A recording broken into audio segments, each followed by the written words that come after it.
Good afternoon. My name is Erica James, and I am the current editor-in-chief of the Howard Law Journal, and we are so excited to see you here this afternoon at our 10th annual Branton Symposium to hear our keynote address.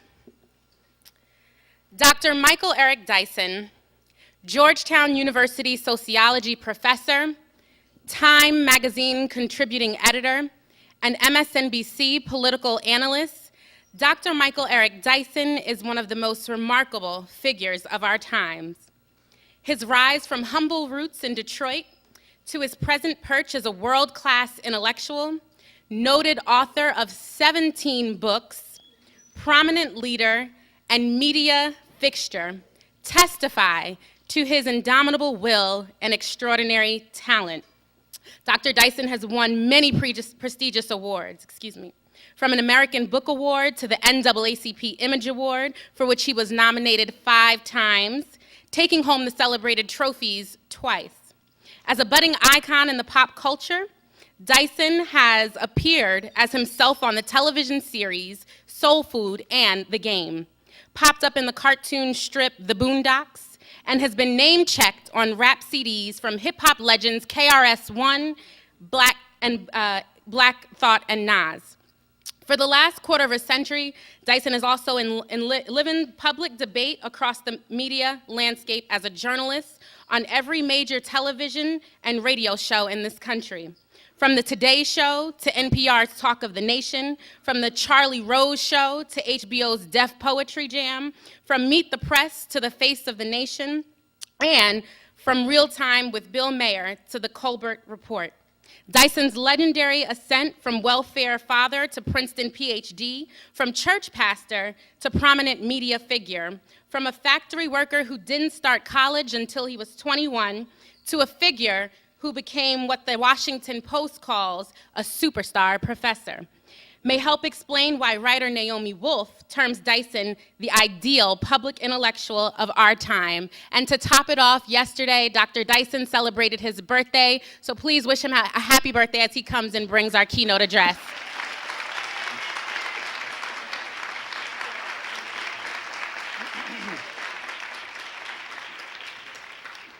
Thank you so much for that very gracious introduction and for that very kind birthday shout out to all the Scorpios in the house. Today is Drake's birthday. Started from the bottom, now I'm here. All right. What an honor it is to be here today to come to this conference named in honor of one of the great legal minds of our community and an extraordinary dean and a man who rendered service at the heights of both his talent and our community. I'm honored to be here in the presence of many of his family members and to be invited by Dean Dark, who's doing an extraordinary job here at Howard Law School.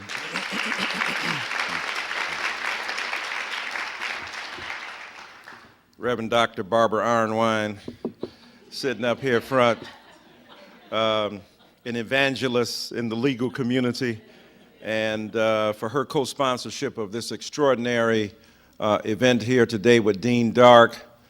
You know, black women are always leading the way. Always leading the way.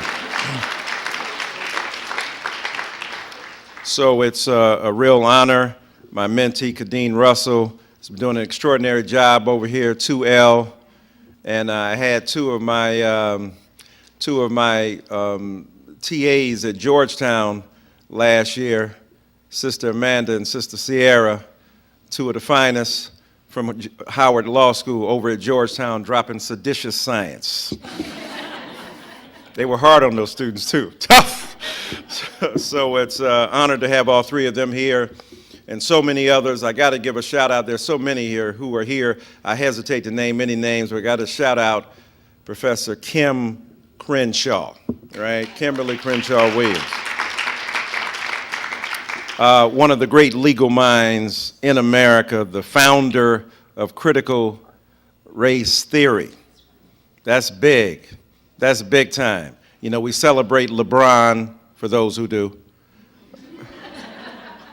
You celebrate Michael Jordan, for those who do, or the greatest player of all time, Kobe Bryant.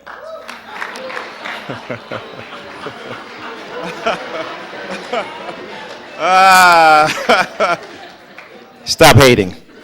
But we need to celebrate cerebral giants who found entire fields, who create paths, and who open up vistas of possibility. I want Professor Kim to stand up. I know y'all have seen her already. I want her to stand up again, way in the back.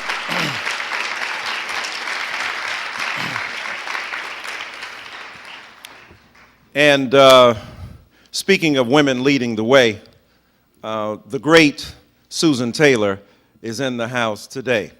And as you know, Susan Taylor, the Queen of Black America, a remarkable, iconic figure, a woman of tremendous devotion to our community. She's now leading the CARES mentoring movement, which is attempting to mentor more than 1 million young people in our community, and to call upon responsible adults to do so. So before she leaves out, if y'all get a chance, you want to sign up and help out with that tremendous program, because white women are the first to respond, white men are the second to respond, then black women, then black men. So we can't be talking about kids if we ain't gonna help them. We can't point at them without pointing the way. And so she is here along with her partner, beloved husband, Kefra Burns, one of the great writers, poets, playwrights, raconteurs, smooth dressers, smooth criminals, and a remarkable human being, one of the smartest men on earth. I want both of them to stand up so you can see them, Kefra Burns and Susan Taylor.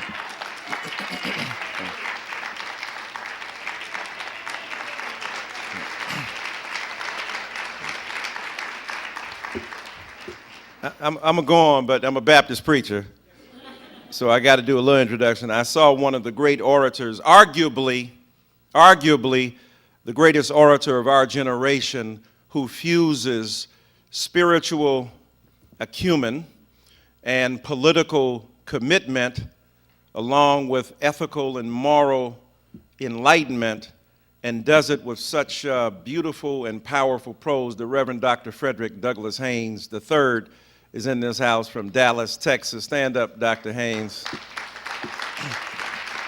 What's up, Doc?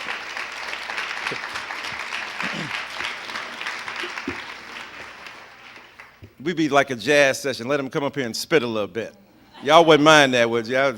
At the end, when I'm flunking, I want him to come on up here and say a few words. He's a tremendous and brilliant young man. Now, today what I want to do is to talk about, as Dean Dark's excellent leadership and the phrasing of Attorney Arnwine and this great school, talking about civil rights at this critical juncture.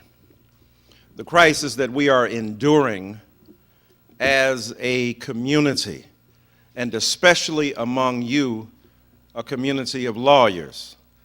I haven't been among these many lawyers since I was in trouble. And when I think about the extraordinary responsibilities that lay before you, look at the cover of the New York Times today. Something about the health care law above the fold on the right side, the NSA stuff above the fold on the left side, an immigration law ruled on by the highest court with Haitian immigrants in the Dominican Republic. All three of those are relevant to what you do. All three of those point to the extraordinary relevance of your particular commission as lawyers, as legal minds, as jurists, as activists within the law. And we know that other communities have the leisure of believing in the essential divorce between jurisprudential rationality on the one hand, where they can talk about legal principles that transcend their mark in space and time, And on the other hand, a kind of activism that is relegated to the periphery because that is seen to somehow besmirch the integrity of the law, which is neutral to the contaminating influences that surround it. But y'all know better than that. I mentioned Professor Kimberly Crenshaw because, among other things, what critical race theory invites us to understand, her notion of intersectionality, that the simultaneous convergence of conflicting forces that specify the degree to which we are both indebted to a more complicated and nuanced analysis of the problems that prevail and how our lives are lived at those dangerous but productive intersections.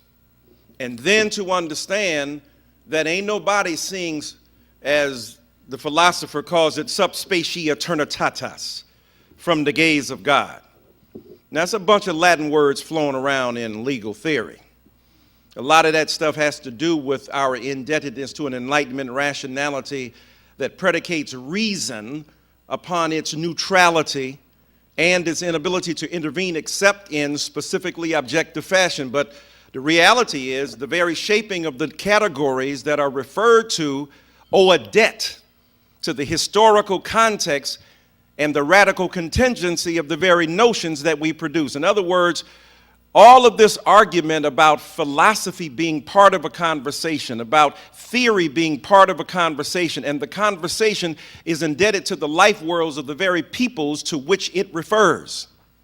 We have always understood from the very beginning, the best traditions of law in our community have always understood that the law should be used as a weapon for those who are vulnerable and those who are the weak and those who are underrepresented. And so y'all ain't becoming lawyers just to make mad cheddar. Cheddar can be had and should be made. Nice houses, nice cars, and sparkling reputations and living high on the hog, that's all good, but that's not your ultimate purpose. Your ultimate purpose is to fulfill the great tradition of the Howard Law School.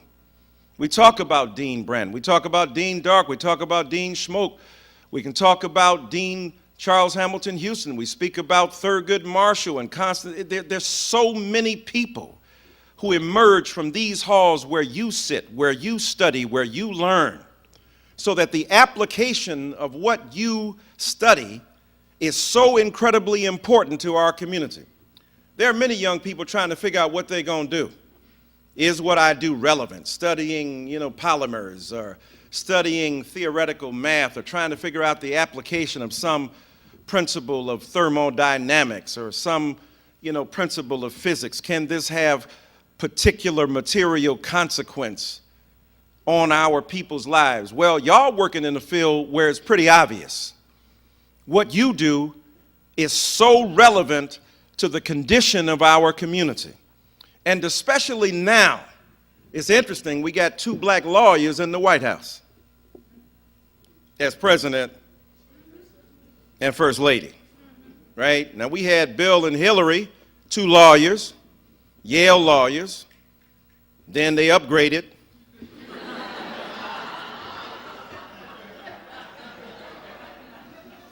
I mean, we ain't gonna give Cambridge that much love, but since a brother and sister went there.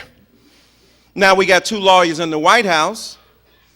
And so among other things, what's critical about that is that supposedly, ostensibly, they bring to bear a critical form of analysis, a way of thinking. Obama is a constitutional lawyer, though people have challenged him in terms of the application of that constitutional law pedigree.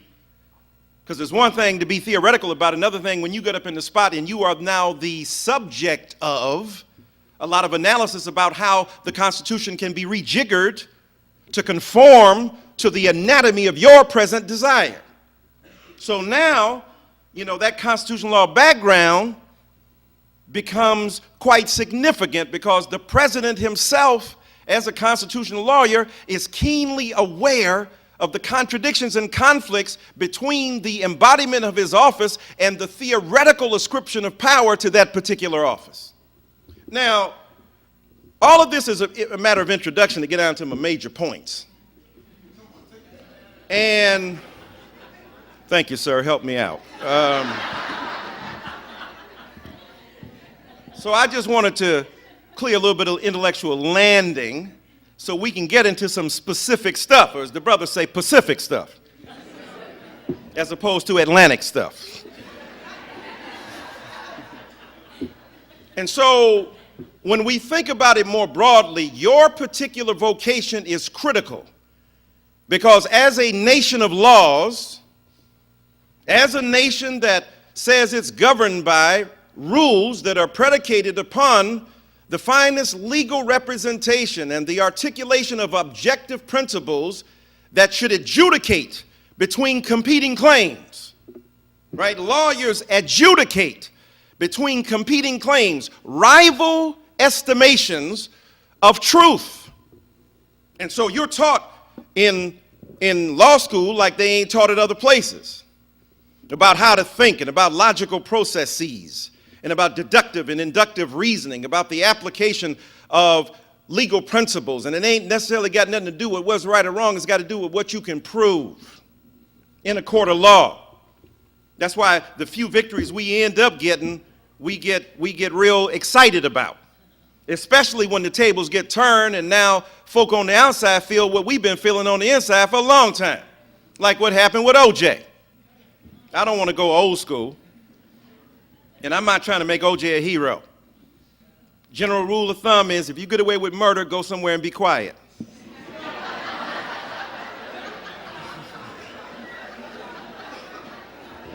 I ain't naming no names, I'm just saying. That's a general principle. But people now mad, they want to change the law. The law's messed up, the law's jacked up. The law was jacked up when it was applied to us too. In the same way, it never was about whether you're right or wrong. What's moral is about what can be proved. Evidentiary hearings, disparate treatment and effects, all these big old terms y'all be slinging around like crack dealers. And so now, when applied to us, when we use the law in defense of our vulnerable humanity, it is a highly charged arena, because the nation's major lawyer is under assault besides the two lawyers in the White House. They jumping on Eric Holder like he done stole something from them. Done got, what, $14 billion from, is it Goldman Sachs? JP Morgan, I'm sorry, one of them big companies with a lot of money. And at the same time trying to protect the Voting Rights Act. Oh, you deny us on number 4, we hook up number 2. Black people play the numbers.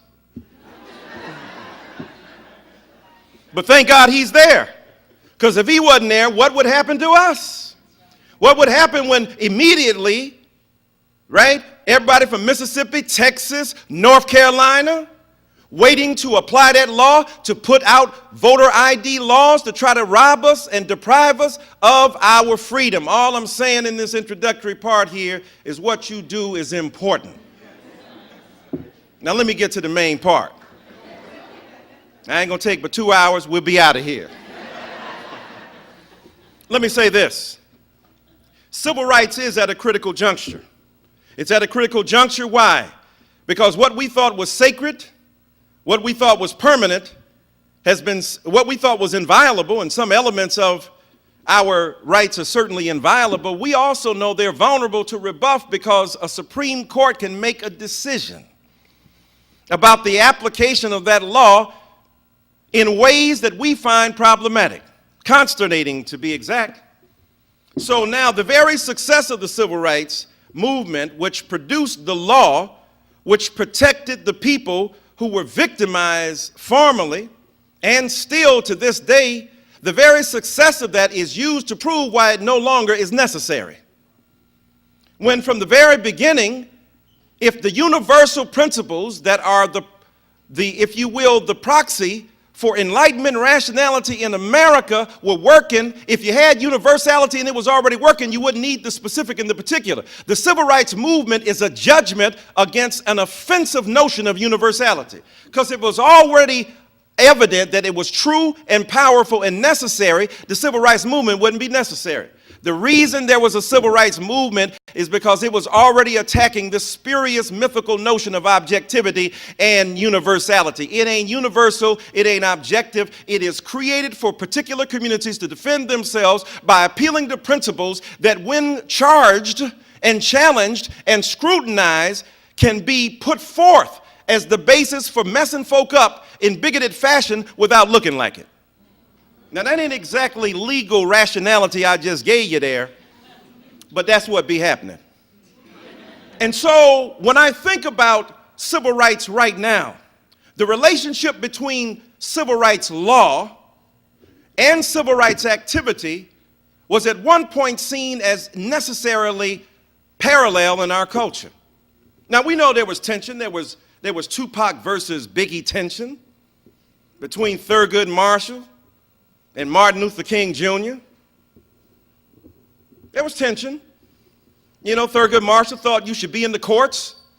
You should be out there, and thank God he was, arguing the case, using Kenneth Clark or whoever, whatever psychologist was necessary in order to justify what was going on in Brown versus, right, in the mid-50s.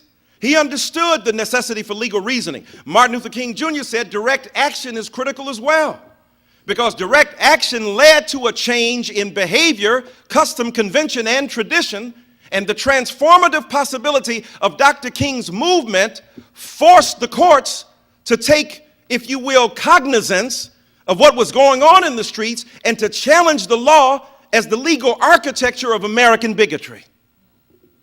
And so you got to understand that philosophical argument in order to understand the parallel track that the civil rights movement was on the one hand, and civil rights law was doing on the other hand. They were parallel movements. Without one, the other would never make sense. Martin Luther King Jr. fought to change the law. The March on Washington was about policy and about law. Civil Rights Bill, Civil Rights Act, and in his death, the Fair Housing Act in 1968, this enshrined in American society a profound reorientation of this culture toward a different way of thinking legally and in terms of public policy about the future of black folk. And so when I think about this being at a critical junction now, I think about the fact that we need more lawyers who are willing to stand up and understand that their legal education becomes a vehicle for us to make arguments on behalf of vulnerable people. Not only in terms of making arguments against those who would try to rob us of our freedoms with these spurious ID laws. Eric Holder's already suing folk, left and right. Why? Because he's not going to be intimidated by the Supreme Court, which made a judgment about the necessity of the civil rights law being expired because the South was no longer as bigoted and racist and fanatic as it once was. Where you living, dude? Now, we know that our civil rights obligations are not exhausted by the vitality of the black voterate, which is part of the argument that was ironically being used. The fact that so many black people were voting, that black people were voting in disproportionate numbers to white folk. They were saying, obviously, there ain't no problem because y'all getting out there and voting. So now the very success of our movement, despite the limitations, is used against us to try to justify snatching away what we already got. And we need y'all to be on the front line using them Latin words in defense of Negro people. Right? We need you on the front line, preparing briefs like you just sent out, in defense of African American and Latino and other Native and First Nation and indigenous people. We need you on the front line talking about what happens with people who are immigrants.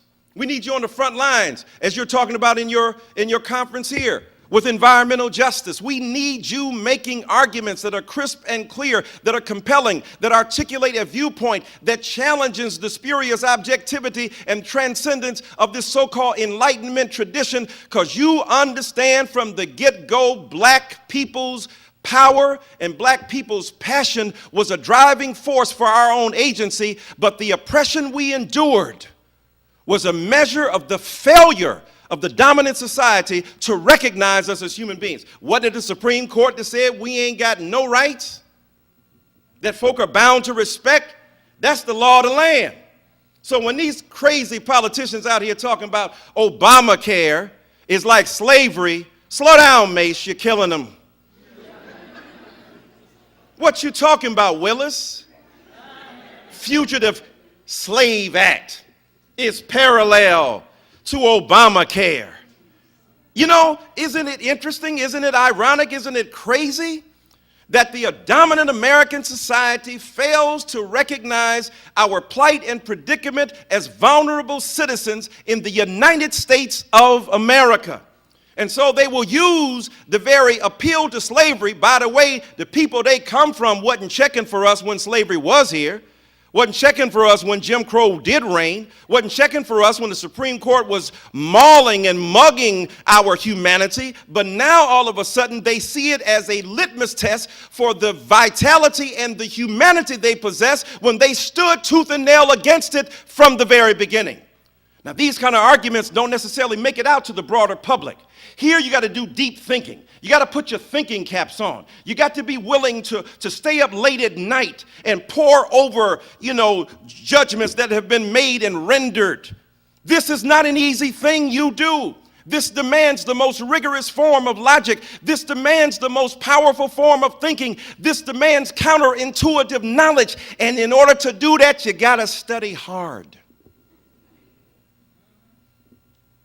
And so, civil rights, in terms of the parallel between the civil rights movement and civil rights law, was powerful. Yes, there was tension, but there was also cooperation.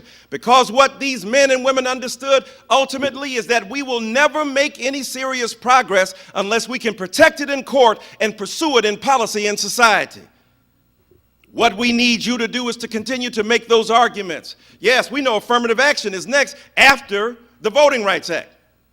Now, folk going around making arguments about affirmative action, feeling all superior, asking you how you got that job and how you got up into Howard and how you got into Howard Law School and how you went to them schools you went to and got the jobs assuming that you were somehow inferior. Now, that's a hell of a jump in logic right there. Because half the folk asking you questions ain't really got no ground to be standing on to begin with. Right? It's like those poll taxes and those literacy tests. Half the white folk administering literacy tests couldn't pass them. Ain't that something? The ignorance was so deep and lethal, the bigotry so profound and poisonous that they didn't understand the degree to which they had more in common with the Negroes they were trying to lambast than the white supremacists of elite standing who used them as pawns in their broader game.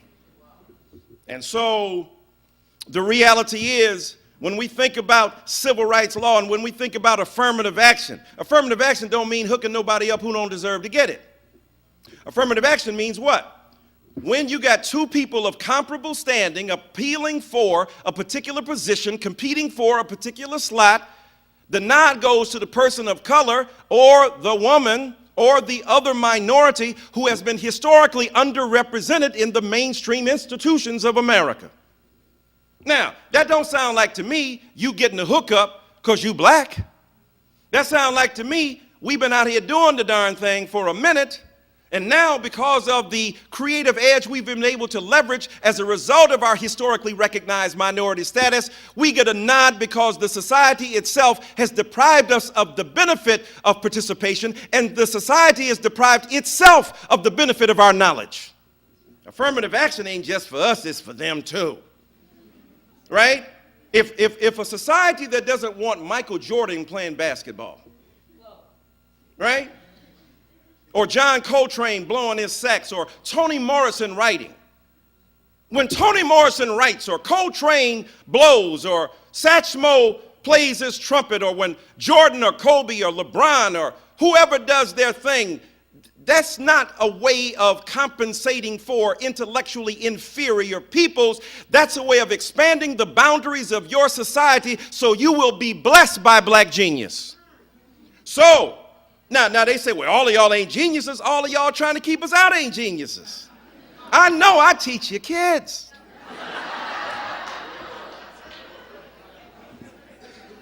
Now, all my kids are smart. But I'm just saying. So what happens is Affirmative action is critical because it becomes a mean toward radical justice. Diversity on its own is not a good merit, but diversity as a means toward an end is a radical measure. See, you could have, let's see, you could have a black person, an Asian person, a Native American person who are all homophobic. That's diversity, but inequality. Y'all just diverse in your bigotry. We all agree gay people should step off. Right? So you now, you go to your church and your church is black, your church is white, your church is red, your church is brown, your church is yellow. Y'all all agree gay people should mean nothing, have no legal or, moral standing in our community. That's diversity toward inequality. But real equality demands diversity become a vehicle toward the realization of a broader goal. And that broader goal is about the transformation of our vision about who is a human being. That's why the beauty of civil rights law teaches us we shouldn't be trying to hate on nobody. You know, I know a bunch of black preachers was mad when Obama came out for gay marriage. Like we really believe Obama wasn't for gay marriage from the get-go. The Lord has spoken to me. Jesus' name was Joe Biden.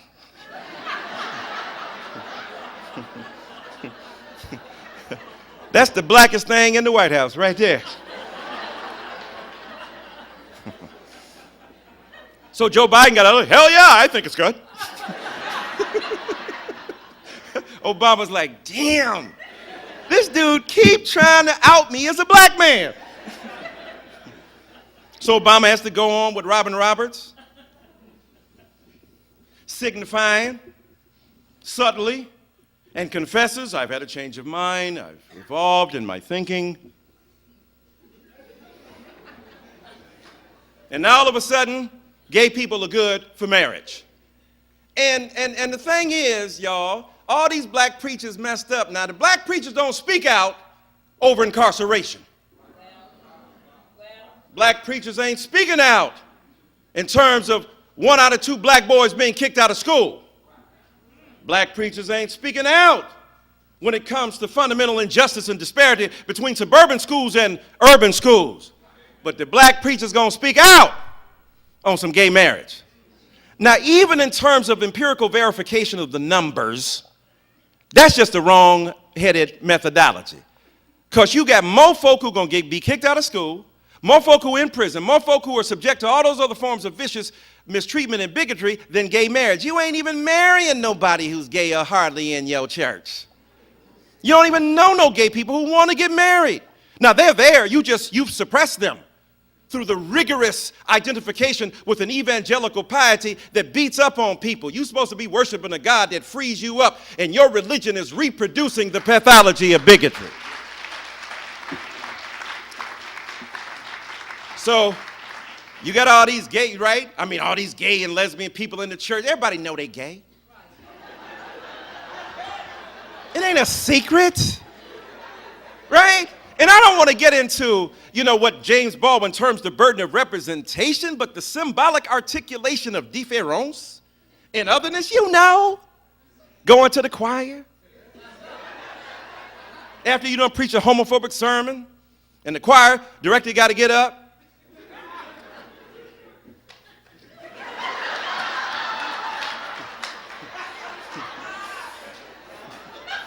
Huh? Get that extra swag on.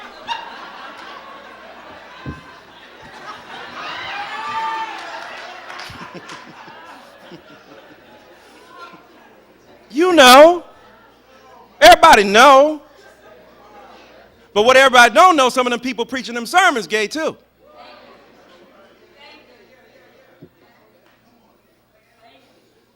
I ain't never been to a black church that turned down gay tithes. Right?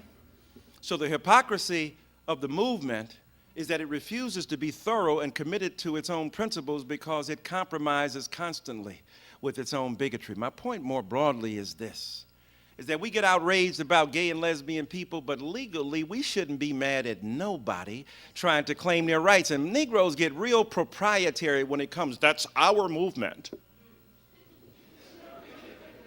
We own it. We don't own much, but we own the Civil Rights Movement, Incorporated.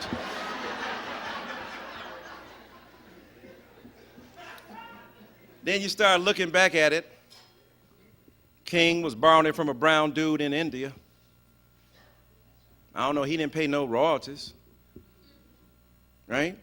Legal principles themselves that are borrowed from more ancient European and, for that matter, even African societies. So really, all of us are sweetly promiscuous when it comes to sharing principles and knowledge.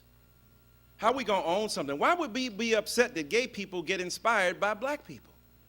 Because people can be both black and gay at the same time. At the same damn time.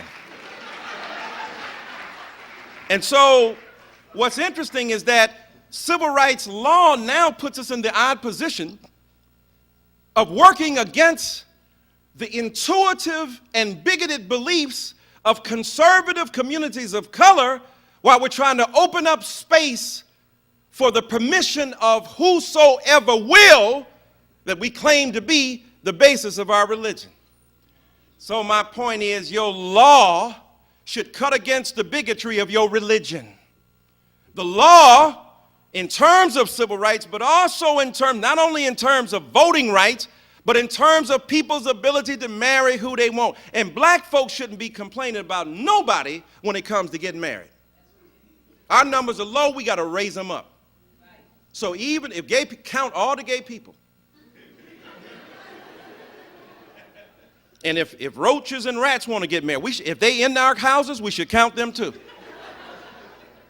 The point is, how are we going to be talking about the health of the black family and turn around and hate on the health of the black family because it doesn't conform to a narrow conception? Now that's your moral problem, but your legal rationality, your jurisprudence ought to be driven by a consideration of the integrity of the other, and the basis of your identification with them should not be the faith you possess, but ultimately your understanding that in a secular society, no matter what your religion, no matter what your tradition, no matter what your sexual orientation, no matter what your faith tradition, no matter what your ethnicity, you are a human being who is a subject of the state. You should be protected by every law that can be mustered, and every logic that has been generated at a place like Howard should be used and deployed to defend those folk. That's what you should do. Well, couple more things and I'm done. But the nitty-gritty of it, of course, is that your generation, which has been much maligned, talked about, beat up on, my time is limited. But in your generation, which has been beat up on and which has been downplayed, talked about because y'all into social media, well, social media becomes an interesting arena within not only to contest intellectual property and to figure out legal bases in terms of ownership, but it also becomes a way of disseminating a message and getting information and coordinating a movement that can jumpstart an entire people into a way of conscience that is necessary in 2013. In other words, a lot of good stuff happens on social media besides TMZ showing Kanye and Kim Kardashian. Right? There's a lot of other good stuff going on there, even though I don't want to diss watching gossip. World hip hop star, whatever that is. All that's good, but what's greater is to figure out ways in which your generation connects with each other, forges connections that are about liberation, about freeing people from their narrow constraints, and about understanding the relationship between older and younger generations. The beauty of that, of course, is that in that social media space, you begin to not only organize, you begin to share information, you begin to dig up archives that used to take us a long time to go to the library, where the lies are buried, and then step up and use that information, all that knowledge at your fingertips. I don't want to get down to a Nicki Minaj ethic, but Google me and check it out. But be careful about everything that you Google, because everything you Googling ain't got good information. So you still got to use some old shoe leather, and you got to stay up late at night and read them books and understand what's going on. But you've got to combine the social media impetus of your generation with a good old-fashioned appreciation for strategic advantages of deep thought. And then finally, let me say this. I'm so proud of so many of you. I'm so proud of all of you for choosing to devote your life to this critical moment in civil rights when immigrants who are being dissed, people deploying xenophobic narratives, talking about our land versus their land. And it's interesting to see these conservative black people join in this jingoistic, xenophobic narrative about us versus them. When you have been owned, when you have been bought, when you have been sold and distributed, now talking about us versus them, this Manichaean distinction, you got to get rid of that. Folk get mad, them immigrants taking our jobs. First of all, you ain't even had them jobs. You was not working, you was not working them jobs. You weren't competing with Jose to get up at 4:30 in the morning, to get on a truck.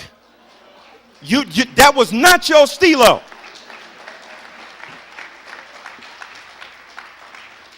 Negroes, I'm not doing that. Been there, done that. I understand that. But we shouldn't be mad at Jose. We should be mad at American monopoly capitalism and global crisis of capitalism that exploits indigenous people the world over, that fails to pay them a good wage. Your enemy is not Jose. It's not the Puerto Ricans. It's not the Dominicans. It's not the Mexicans. It's the Republicans. They are the ones who are a problem.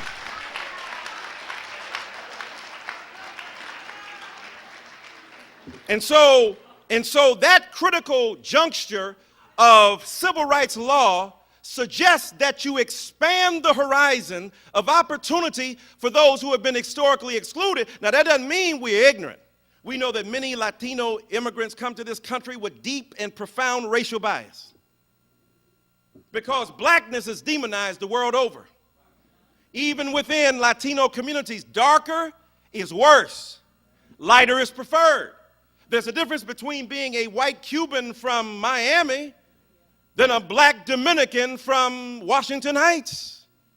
There's a big difference. If Elian Gonzalez had been from Santiago de Cuba as opposed to Havana de Cuba, they would have gave him a Snickers bar and told him to take his black ass home. So we know when we go to Cuba, when we go to Brazil, and we see the gradations predicated upon light versus dark, we know we are in the face of a pathology so deep and persistent that it is resistive to even our most sophisticated analysis, because at basis we have a deep down, deeply ingrained revulsion to blackness.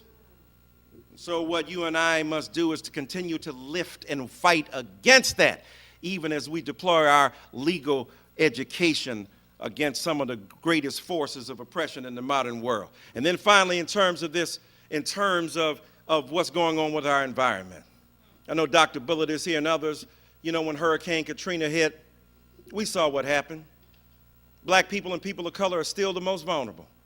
They said, well, the storm didn't have no color involved. Storms don't segregate. That may be true. It may not be segregated in intent, but it sure is in terms of its consequence. If you live higher, you're usually richer and whiter. If you live lower, you're usually darker and poorer. That means already it's predetermined that those who are most vulnerable to natural disaster are the folk who are subjects of natural disasters and unnatural disasters in our political economy. Those who are in prison, those who get poor health care, those who are on the margins of society, those who don't get good education, those who don't do well in school, those who drop out early. All of those people happen to be victimized by the same forces of an environmental disaster that we continue to see perpetuated even now. And so in your day and age, as I end my little speech, I would say this to you. We have a real smart guy who's a black lawyer in the White House. Our people look forward to his coming a long time. Now, we know it's been a lot more complicated than we thought. And black folk divided. On the one hand, you got some people who are very critical, some to the point of hate. Criticism is not hate, but there is hate. Haters hate. But there's legitimate criticism too. But the Obama contingent, on the other hand, that don't want to hear nothing wrong, don't be saying nothing about him. That's my man. Like he paying your child support right there in the spot. That's my daddy. That's my boo. I ain't mad, but I'm telling you that ain't what lawyers do, right? Lawyers understand principles applied in as objective a fashion as possible. Ain't no objectivity. There is fairness, though.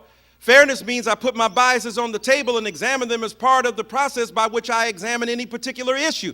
But the point is, we can't pretend that everything been rosy, peachy keen with a black lawyer in the White House who's creating some awful, powerful conflicts for lawyers who understand the Constitution. Let that be an object lesson to you about power tends to corrupt. And let this be an object lesson to you. Stuff you think you can change is hard to change once you get in, but you must maintain some cutting edge of critique. I don't mean hating on Obama. I love to see Obama. I love to see him walk down Air Force One. I love to see him with his little swag on. I just wish sometimes he would go haywire. Just a little bit. Just one morning, get up and lose it. Step out the White House with a skull cap on.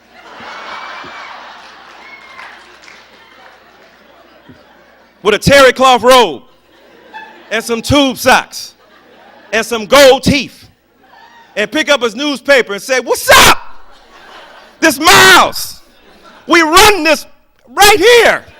Would love to see that. Ain't gonna happen. You don't have to rebel in terms of the symbolic appropriation of blackness and the tropes and metaphors that have gone on consistently, but what you could do is create just a little space of dignified humanity in the midst that acknowledges us publicly and loves us unapologetically. Now, if you can't do that with all your lawyer information, with your JDs and your LLMs and your law professorships, if at the end of the day you are not capable of acknowledging, yes, with finite possibilities, we get it, yes, acknowledging, even though the crackerocracy is deep and powerful. I don't mean white folk. I'm talking about the vicious, bigoted edge of America that everything Obama does, they hate because they have an unconscious and sometimes conscious despisement and resentment of anything black, so that his very presence occasions such opprobrium and such hatred that they don't even know how to explain it to themselves. That when he steps up in the spot, they see an angry, hateful black man. And all I want to say to you is that we protect him and love him, but at the same time, we got to demand something of him. When I look back on the best lawyers in our tradition, these were rigorously engaged, arguing lawyers, but they also expected something of their community, and they expected something of their leadership. And if you are serious, not just simply asking for Obama to be responsible, you got to be responsible too. What do you do with your time? What do you do with your resource? What do you do with that knowledge? What do you do with that economic base you create? Some of the richest black folk in America will be lawyers, but they will be poor of spirit if they are not committed ultimately to the redefinition of our people's freedoms. That's what you must do. And I'll end by saying this. And you got to be there already. You got to be thinking about that now.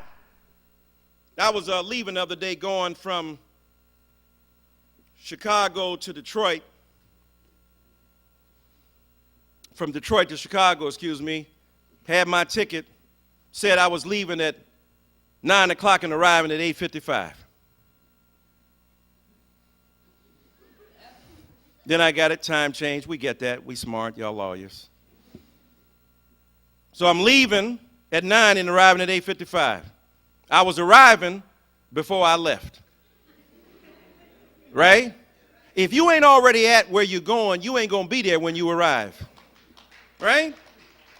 right? You already, even as 1L and 2L and 3L, you got to be laying strategy and plans about how you're going to deploy all this great information you're getting. Yes, it's going to change. Yes, the exact picture may alter, but you've already got to be involved in getting there, migrating your spirit, migrating your mind, migrating your soul, migrating your knowledge. You already got to be where you're heading, so when you get there, something will stand with you, and the power of your conviction will never waver. When you do that, then you live up to the great traditions of all these great lawyers who have done a marvelous and majestic job of bringing freedom and justice to our people. God bless you.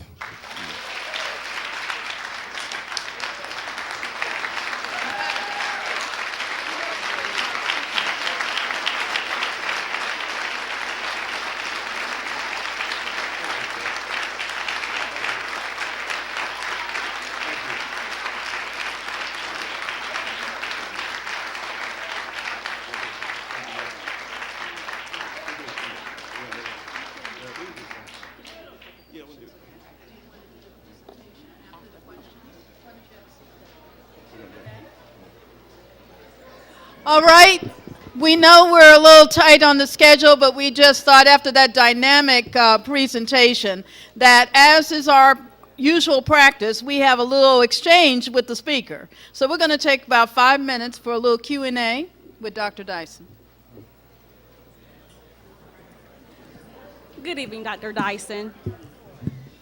Good evening. My name is Shari Gatson. I'm a 1L here at Howard Law, and I like that you touched on incarceration and vulnerable people.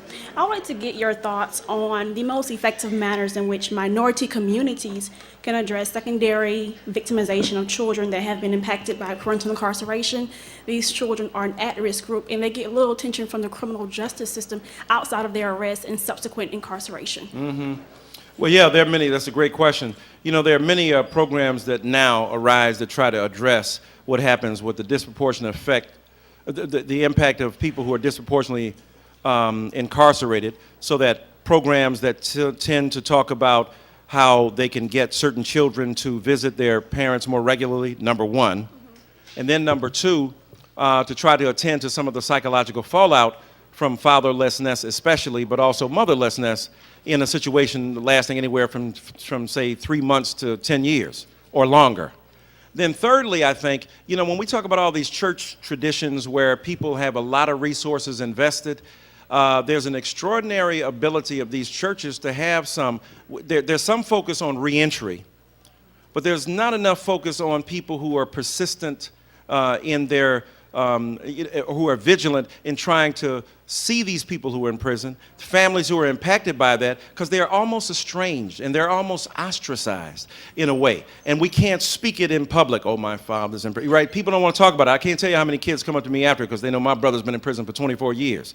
And so it's almost like we got a little sorority and fraternity of people who identify, but we dare not speak its name in public. So we have to destigmatize, because when you doing time, your family doing time. Right? Your mama, the collect calls that come out, huge disadvantage to people of color.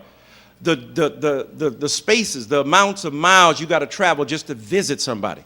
So if we had churches that have paid attention to how we can get people from point A to point B, how we could talk about not only reentry, but ministering to people whose children are now being decimated psychologically as a result of their parent being in prison. I mean, there are many programs that do that, but not nearly enough. And the churches, our religious institutions, could just do a far better job with practical things that would administer them, or giving them, you know, kits to go up to visit people.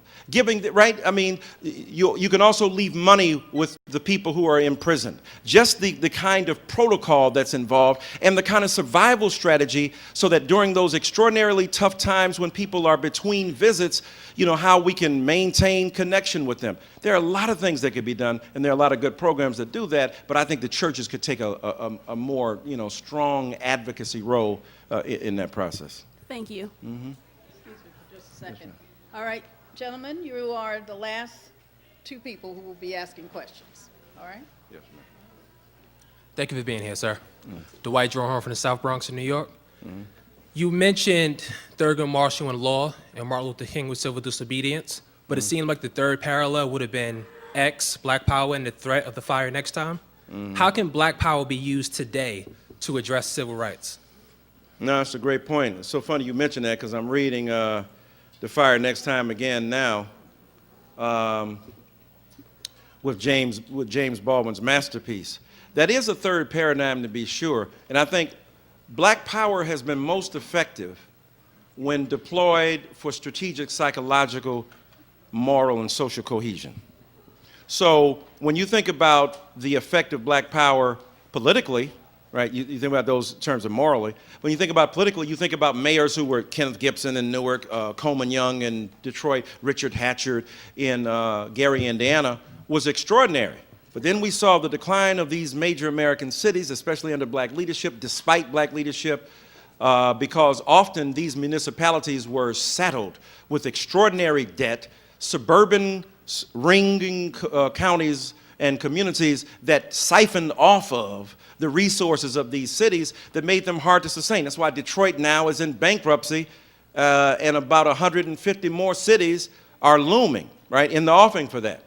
So Black Power translated as, and this is a tension that's in Barack Obama himself. If you read Barack Obama's memoir, he talks about what he saw as the efficacy of certain of these Black Power traditions. We think about the great work of Penny Joseph, Wait Till the Midnight Hour, which is the most superb book on Black Power, and I think history of it. And then his new book, which I'm reading now, that's not out yet. I'm doing a blurb for it, a biography of Stokely Carmichael. So there's extraordinary possibilities in Black Power, but the translation of that Black Power ethic into practicable, doable, achievable measures, I think has to be balanced against what local people can do to make their lives better. So local community organizations are critical, right? Local elections are even more vital. When you talk about the relationship between our kids and school policies that occur and judges that make them, those are local judges who are putting our kids at risk. So Black Power articulated as a sensitivity toward local elections, or even statewide elections for that matter, but local elections in particular, where the backward practices have had a deleterious consequence on our kids. But if you read, are you reading The Fire Next Time? Oh, I've read it several times. Yeah. But when you talk about that, one of the things, and we were talking about that with Ms. Taylor last night, one of the things about a Malcolm versus a Martin versus a Thurgood Marshall, for lack of a better word, but there's so many others. Think about Ella Baker in terms of a kind of leadership that did not privilege men or patriarchs or privilege a certain kind of hierarchical authority. I mean, that's another one when we talk about, giving power and authority to communities themselves, but also to raise questions about the kind of patriarchal overcast of those analogies that we can deploy. In other words, Thurgood, Malcolm, Martin, the stuff is so heavily male-centered that we've missed out on the female-driven energy that has altered and transformed our society. So I think, and look, Black Power had enough misogyny to float a boat, but so did the civil rights movement in terms of its activity, and even within legal communities, the kind of hierarchies that were prevailed, even though, ironically enough, a lot more women, I think, rose to the top where in certain legal professions than in some of those other arenas. So yeah, it's a three-pronged attack there, man, but I would be cautious about the real political payoff of a certain romanticized conception of Black Power. Because real Black Power is translated into the ability to do something and get something done, and to do it on behalf of vulnerable people. And however that works, most of those Black Power mayors had to develop coalitions, right? That's one of the ironies when you look at what happens with coalition politics. It seems like a bad word, but what they understood, without some of those deep-pocketed white benefactors, that was the real world in which we live, the consequence of Black Power wasn't as powerful or poignant as effective. Psychologically it was, but in terms of real economic payoff, a much different animal. Thank you. Yes, sir. Hello, Dr. Dyson. My name is Alvin McChester. I was my first year at Howard Law School. I was born in Detroit, but raised in Southfield. I recalled your statements about affirmative action in the realms of employment as well as secondary education. But given the disparities of education from K through 12, and how that in many inner city schools, children are compelled to go to schools in conditions that most students in suburban high schools would never have to endure for one day, much less for 8 months. Right. Would you believe that, what are your thoughts of the idea of extending affirmative action to education from K through 12, rather than just focusing on employment and secondary education? Sure, that's great stuff if you can get it. I mean, right? I mean, the ideal is significant. Why? Now, some people would argue that a form of busing was an attempt at a certain kind of affirmative action, right? You move black, but the metropolitan stuff went haywire, right? The white folk coming to black, that's ixnay on that immediately, right? The direction had to be black folk to white folk. They weren't going to send white kids into black and Latino communities to subject them to all kinds of criminality and, miscreant influence. So that stopped real quick. So it went the other direction, right? But when you think about affirmative action at that level, when you think about suburban schools, $60 to $100 million schools, zoology experiments, computers that run quick, that's a big difference. That's a real big difference, right? High speed, bandwidth is critical in terms of the digital divide. So when you think about all that stuff, and then you got faucets that don't even run, you got toilets that don't work, you got no heat in the building, and you got overcrowded populations, and you got a lot of violence. It's tough. So if we could figure out a way to answer that, now, first of all, in terms of affirmative action, look what happens. A lot of the tax basis of these schools determines what kind of education you get. And then they try to answer by saying, well, let's have vouchers as a form of affirmative action. The problem with that, of course, and this is why your lawyer, Eric Holder, right, the Attorney General, is suing Louisiana right now over vouchers. People say, oh my God, it's horrible. The conservatives are just on it. That's horrible. You're trying to deny poor black people the right to have an education. No, you cherry picking. You saying Johnny gonna survive, Sally gonna survive, Shaniqua gonna survive, and the rest of y'all to hell with you, right? Well, you say, well, but that's 3 out of 1,000. Let them go. But you're creating Sophie's choice in the ghetto, so to speak. You're making folk choose against their own best interests and assigning a kind of lottery. Even in the best situations where lotteries are determining who gets in, think about the people who get left out. Think about the psychological scarring. I wasn't really good enough at a certain level. So one that is more oriented toward massive redistribution of resources, like a kind of affirmative action for K through 12, which is, your point is well taken, because look, by the time you get to high school and you're on those SAT and the ACT tests and you're trying to get in all these highfalutin schools and stuff, trying to get into college, then the proof is in the pudding, right? But we know that those tests don't determine intelligence, they determine ability to take a test. Because the third what those tests can't determine is how successful you're going to be, because you're determined to stay in your seat. And you're going to overcome that obstacle, right? That never gets tested. But we know in a world of testers and test takers that those options are rarely available. So in the meantime, I think that to shift responsibility, or at least to shift resources, it would be great. That's what I meant by, I wasn't trying to be flippant, if you could get it, if you could actually receive resources for these kids. What do we know does work? Head Start. We know that if you give a kid something to eat in the morning, I know it sounds crazy, but if you come to school with some food in your belly, 20 minutes, thank you so very much, I appreciate that.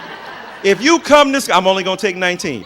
If you come to school, right, if you come to school with some food, you ever been to school and ain't ate? Y'all study hard. Half a day, get a little headache.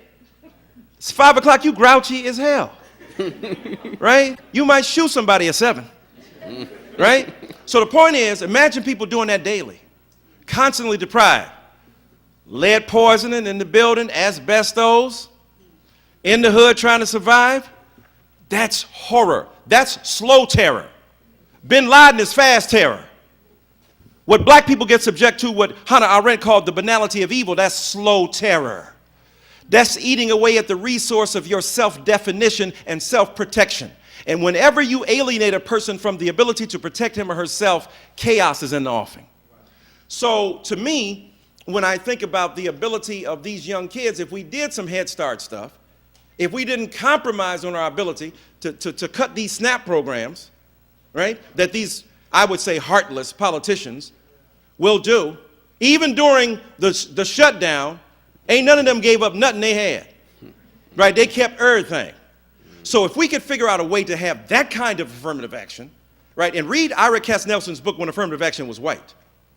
See, affirmative action ain't about color in terms of us, in terms of a deprivation or a deficiency model. Affirmative action was about the affirmation of the viability of the group.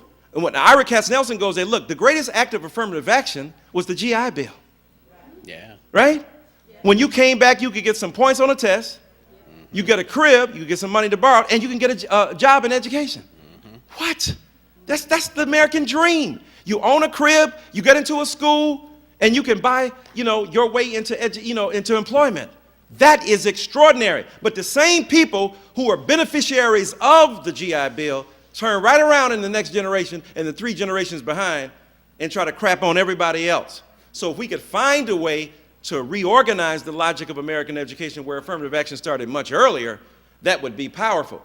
But the paradigm would have to shift a little bit, because access to these schools, right, if we went out to so-called elite schools, if we could make it based upon a certain kind of educational acumen, or at least the ability to perform, we'd have to start earlier and earlier in terms of getting kids into programs that are rigorous enough to prepare them.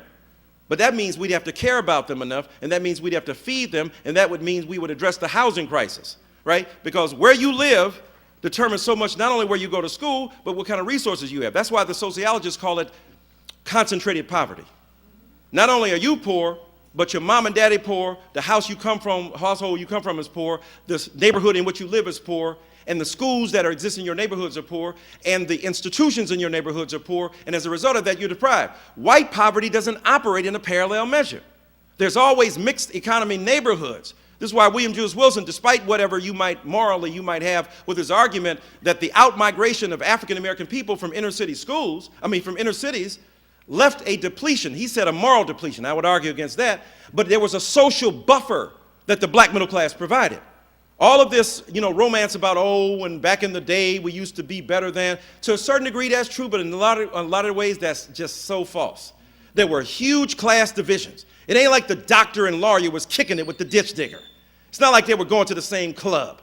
You had light versus dark, you had high versus low, you had economic divisions. There were tremendous divisions, but the social buffers of seeing somebody achieve and to look at a particular paradigm or role model and to understand what they were doing was a different case in communities 30, 40, 50 years ago. So in one sense, I agree with you, but the effective implementation of it would be altogether different. But I'm sure you got some great ideas about how that might happen.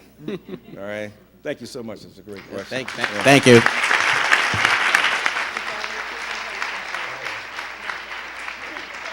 Good afternoon, everyone. My name is Kadeen Russell. I'm a 2L on the Howard Law Journal. I wanted to take this time to say a special thank you to Dr. Michael Eric Dyson. You always bring an amazing word wherever you go. And thank you for supporting Howard University School of Law. Thank you for supporting the Howard Law Journal. And this is a small token of our appreciation. Thank you so much.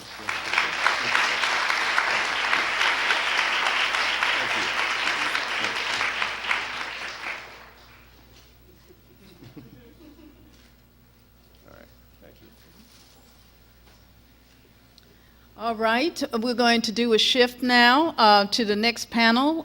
Will the panel presenters please come forward fairly quickly? Thank you very much.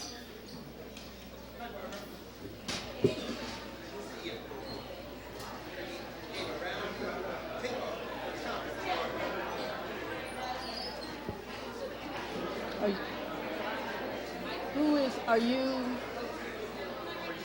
I was trying to figure out who was going to be the journal member who's taking over here. No. Okay. First of all, I wanted to say, when I was correcting your cup, I had no idea you were the dean of the school. Oh, that's all right. I'm Christian Sabe. I'm returning at the National Bar Association. Oh, it's good. And I'm really, to meet you. I really want to come to Howard this year. I've been telling everybody about that, so yeah, keep me in mind. Okay, all right. Sabe. All right, got it. No, I appreciate it. Really good to meet you. Absolutely. Okay. Who's your, Patrice, are you the moderator? Okay. Okay.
could do that. Okay. Just slow them down.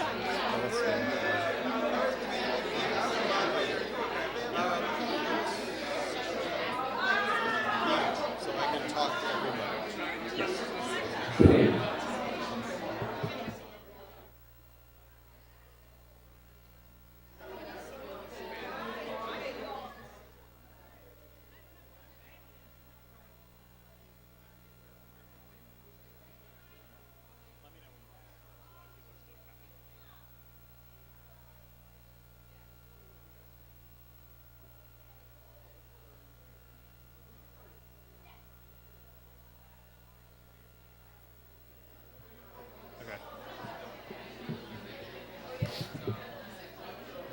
Okay, everyone, we're going to go ahead and get started on the next panel.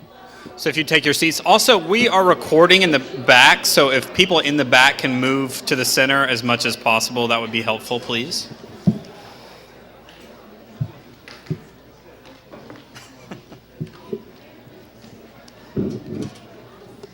Good afternoon. My name is Joe Garman, and I'm the Executive Notes and Comments Editor for Volume 57 of the Howard Law Journal.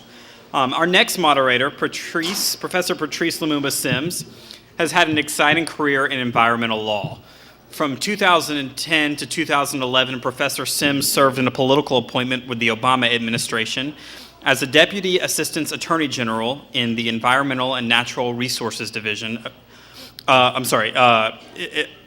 part of the Obama administration in the Environmental and Natural Resources Division of the U.S. Department of Justice.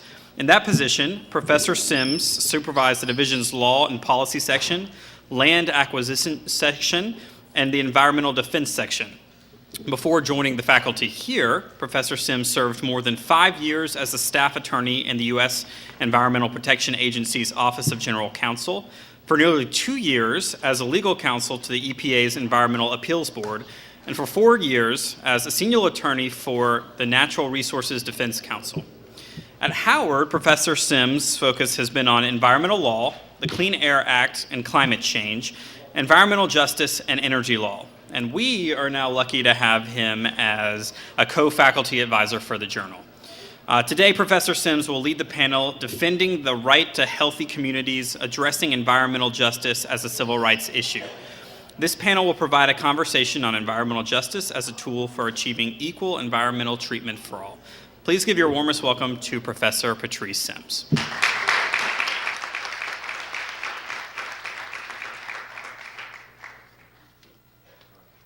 I'm going to remain seated for this. All right, can you all hear me? Okay. I'm going to remain seated for this, and we're going to have a bit of a dialogue in this panel rather than having everyone individually speak one at a time. But I do want to take the opportunity to really quickly introduce this idea that we're talking about, this idea of environmental justice. It has one that has only recently become an active part of the legal and policy dialogue. But it's one that casts a long shadow on American society and one that reaches far back into American history. This is the persistent and pernicious reality that poor communities and communities of color suffer disproportionate burdens from environmental and human health burdens, much more so than their white and wealthier counterparts. These communities are more likely to be home to hazardous waste storage and disposal facilities. They're more likely to have poor air quality, which has led, among other things, an epidemic rate of asthma and other respiratory diseases within the African American community. Agricultural workers laboring for unlivable wages and without health care and other rights are routinely sprayed with toxic pesticides, and those same pesticides drift over the schools where their children are taught. In many instances, as a result of historic housing segregation, communities of color lie in geographically undesirable and unsafe regions, areas, for instance, that are more prone to flooding, as we've heard already, like the lower Ninth Ward in New Orleans, Louisiana. And because of biased zoning practices, many of these communities are likely to be located adjacent to large highway systems, or near major industrial facilities like oil refineries and chemical plants. And consider for just a moment communities like Richmond, California, Port Arthur, Texas, and Chester, Pennsylvania. African American children suffer lead poisoning at twice the rate of whites at every income level. And despite these inequities, even today, enforcement of environmental law is likely to be less rigorous in poor and minority communities than it is elsewhere. New polluting facilities are more likely to be permitted in these communities, even when these communities are already suffering disproportionately high risks from environmental hazards. And new environmental rules and regulations are unlikely to seriously consider the needs of these communities or to respond meaningfully to the articulated concerns of these communities. The consequences of this disparate treatment is not merely reflected in higher rates of asthma and of cancer and of neurological impairment and of developmental abnormalities and of heart attack and on and on and on, although it is. It's also characterized by an intensified poverty which hampers social and political progress and impedes economic growth and the general community well-being. It's a sad irony that members of these communities are also among those who benefit the least from the social, economic, and policy compromises that allow American corporations to externalize many of the costs of doing business. So this is the challenge that we face when we talk about environmental justice. This is what it's about. It's about not just the health and safety of our communities, but also about the broader well-being of our communities. So without further ado, I want to introduce our panel and get into our conversation.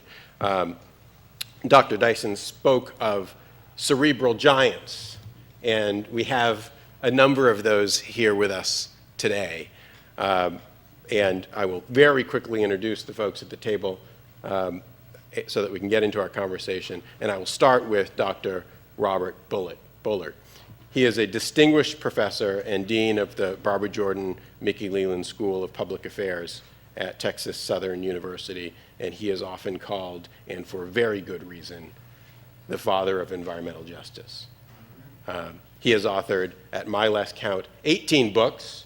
Dr. Dyson's got you beat. Did he leave? All right. 18 books, and among those are some of the seminal pieces of scholarship on environmental justice, including texts like Dumping in Dixie. Next, we have Sheila Foster. Sheila is the Vice Dean and Albert A. Walsh Professor of Real Estate, Land Use, and Property Law at Fordham University, and is the co-director of the Stein Center for Law and Ethics.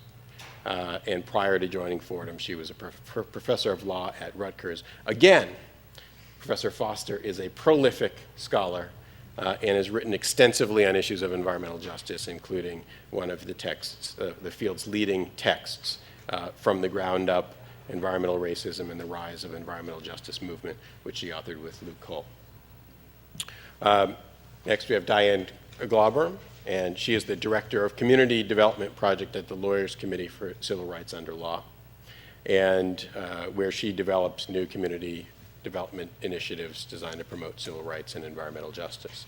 And she has over 2 decades in the area of community development. Daria Neal, sitting to my right, is Deputy Chief in the U.S. Department of Justice Civil Rights Division's Federal Coordination and Compliance Section. She is also, happily, an adjunct professor here at Howard Law School and teaches with a couple of co-teachers our environmental justice class. And among other things, she represents the Civil Rights Division and the Interagency Working Group on Environmental Justice, and worked significantly in the past, was a senior counsel for the Environmental Justice Project at the Lawyers Committee for Civil Rights Under Law. So I want to get this conversation started now that we know who everyone is. And I want to start with framing these issues, because environmental justice is not a new thing. We hear about environmental justice much more than we did in the past, certainly much more than we did over, say, the 8 years leading up to 2009. But But environmental justice has a long history, and a history that has shaped where we are now. And I'd like to start with a little discussion of that history, where this movement came from, what sort of issues have, and how the issues have evolved over time, and what are the issues that we are facing now when it comes to environmental justice. And I can't think of a better person to start with in this question than Dr. Bullard. Well, first of all, thank you very much for inviting me to this conference. It's very important for this symposium to be at Howard and to talk about this discussion. Just to give you a little background, I got involved in environmental justice legal case in 1978, a lawsuit that was filed, Bean versus Southwestern Waste Management Corporation, and it was filed in Houston, Texas.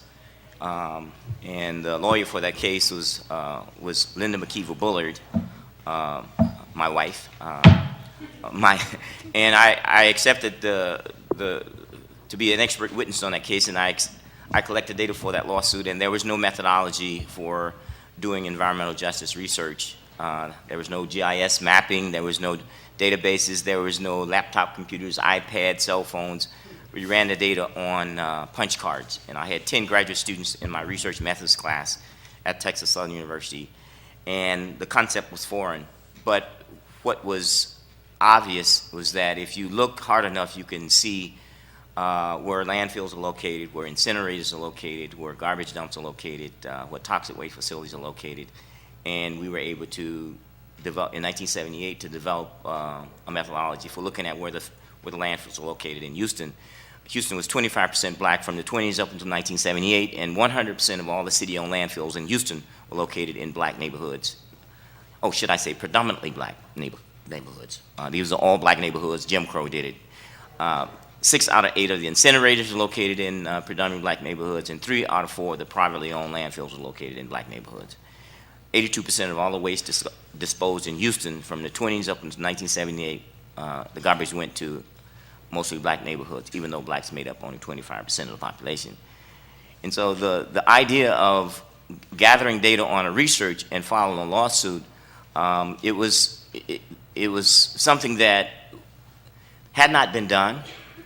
There was nothing before the Bean case, and the idea of whether or not this was something that was logical, rational, or the way it was.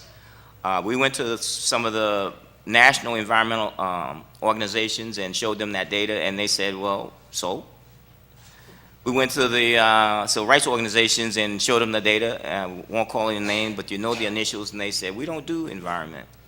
We do housing discrimination, education, voting, and so it took like 20 years before the merger concept nationally. But I think and I did the Dumping in Dixie book to expand the whole concept. And while I was doing Dumping in Dixie, the cases across the South, Warren County happened. And it brought the attention of the fact that the United Church of Christ Commission for Racial Justice, a church-based organization, civil rights organization, basically raised the level of this pathology of placing things that other people don't want, that are dangerous, in the path of least resistance. And when Dr. Ben Chavis and Charles Lee from the Commission for Racial Justice did the toxic waste and race study in 1987, that study still holds true today as a solid piece of research. And I think it basically laid the foundation on a national basis that there's research that needs to be done, there's policies that need to be changed, and there are legal actions that need to occur based on the fact that some communities get more than their fair share of things that other people don't want, from hazardous waste facilities to bus barns, diesel bus barns, to all of the negative things in terms of locally unwanted land uses. So in a nutshell, I think the path of where we came from to here, environmental justice builds on the legacy of the civil rights movement, and the legal cases that's been filed on in terms of environmental justice also builds on that legal basis of civil rights. Thank you.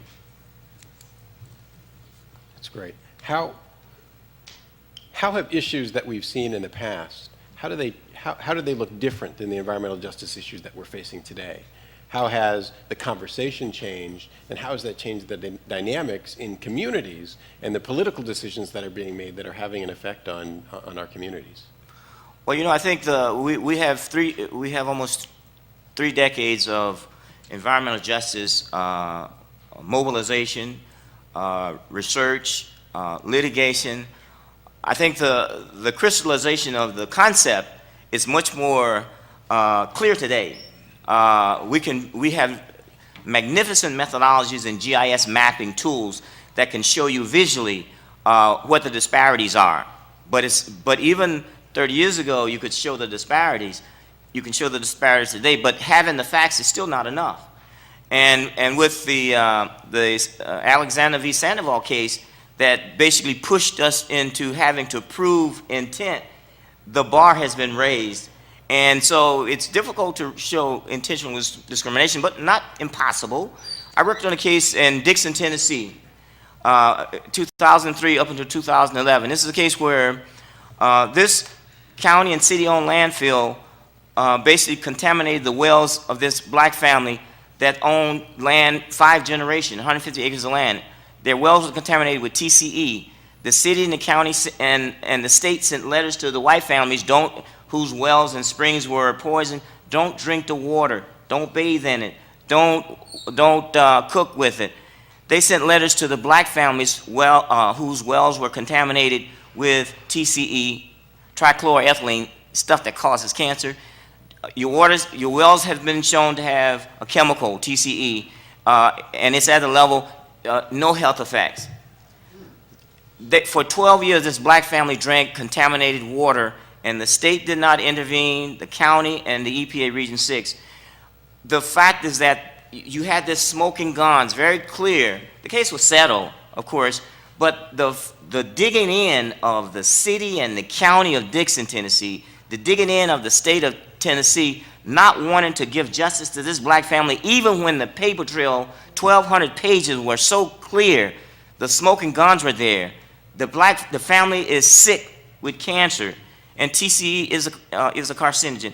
I mean, even when you have the fact and you have people sick and dying, if you're black, it's still not enough for government to act in a responsible way to say we need to give redress and to own up to the fact that there is racial discrimination, there was negligence, and all those things involved in unequal protection and differential treatment and just plain old-fashioned racism. It's still difficult to get justice even when you have the facts, the data, and the documentation, even in 2013.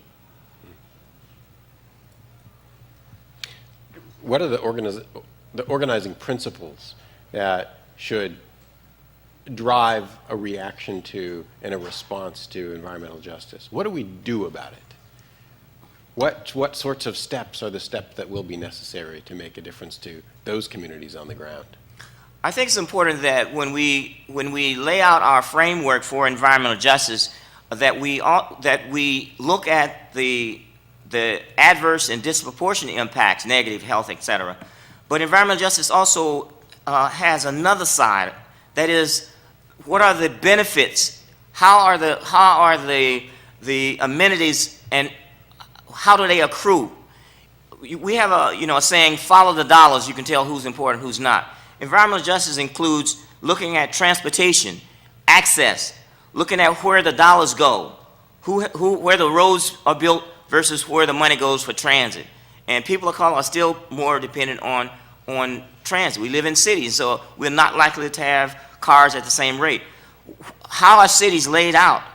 Which neighborhoods have access to parks, green space, access to full-service grocery stores, good quality neighborhoods that are planned and designed for health, the built environment and health. So we should still concentrate on looking at the pollution and et cetera, but we also should make sure that our neighborhoods have all those things that make us healthy, and not just look the other way and say, well, we don't deserve a bicycle lane or a jogging pad. Build them and they will come.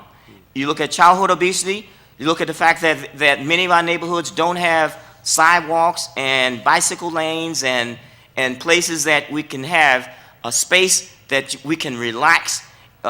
Trees, you look at tree cover.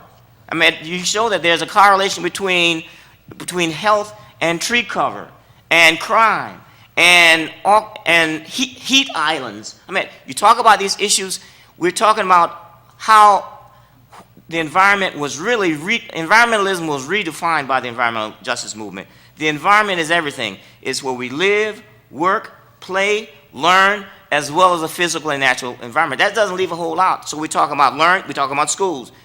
Schools that are 6 schools, where you go in some of the schools in our neighborhoods, you have lead in the water fountain, you have mold, you have poor ventilation.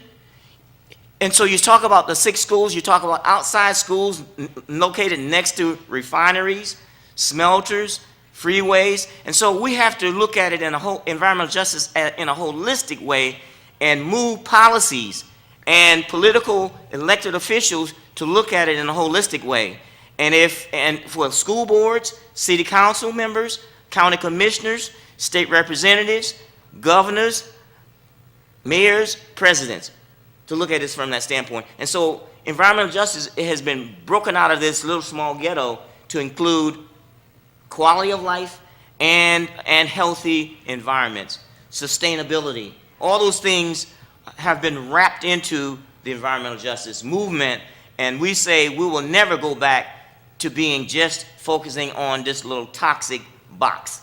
We're bigger than that, and we have to make sure that we train the next generation of leaders from elementary school, middle school, high school, college, postgraduate, law schools, to look at it from that standpoint, from that holistic standpoint. If we do that, we can get more people working on these issues and to understand what environmental justice is and what it's not. Yeah, fantastic. Thank you, Dr. Bullard. I know that you have to go, and we are so sorry that we're going to lose you early in this panel. We thank you ever so much for being here with us today, and wish you a safe trip home. Thank you very much. You got some heavy hitters. They can take care of it.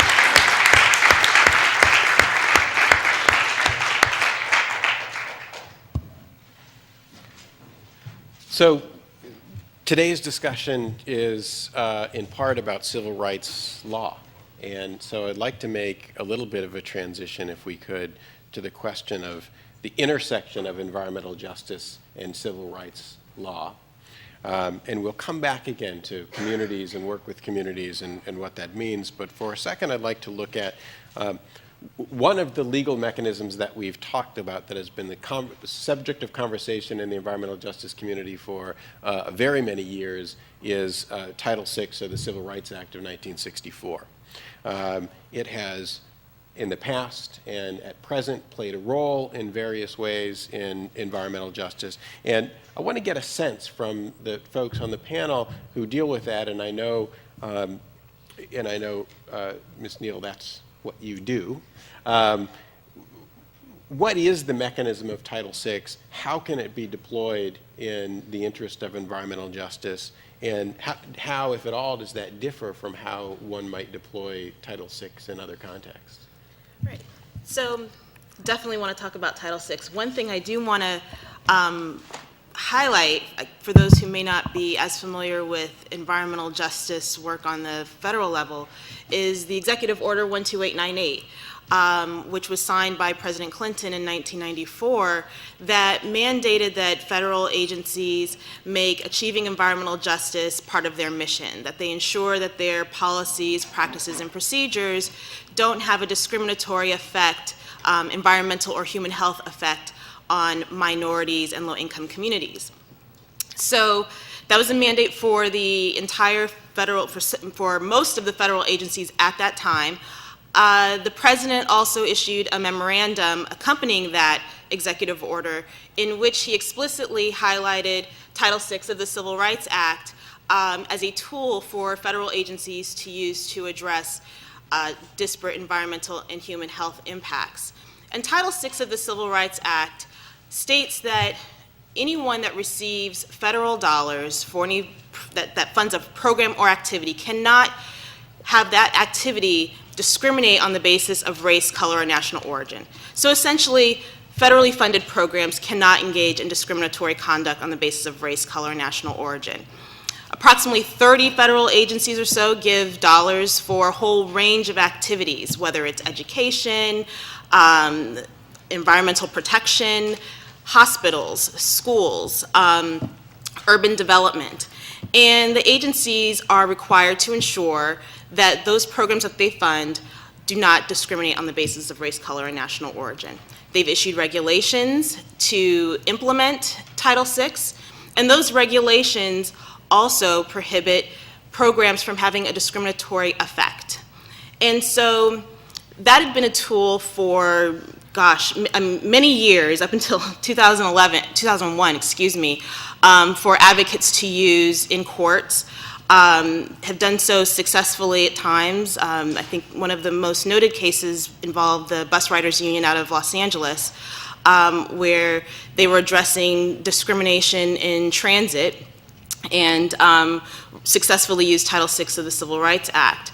In 2001, however, the Supreme Court held that while Title VI may prohibit intentional discrimination and individuals could sue in court to seek relief, that individuals could not go to court to enforce the disparate impact regulations that agencies issued.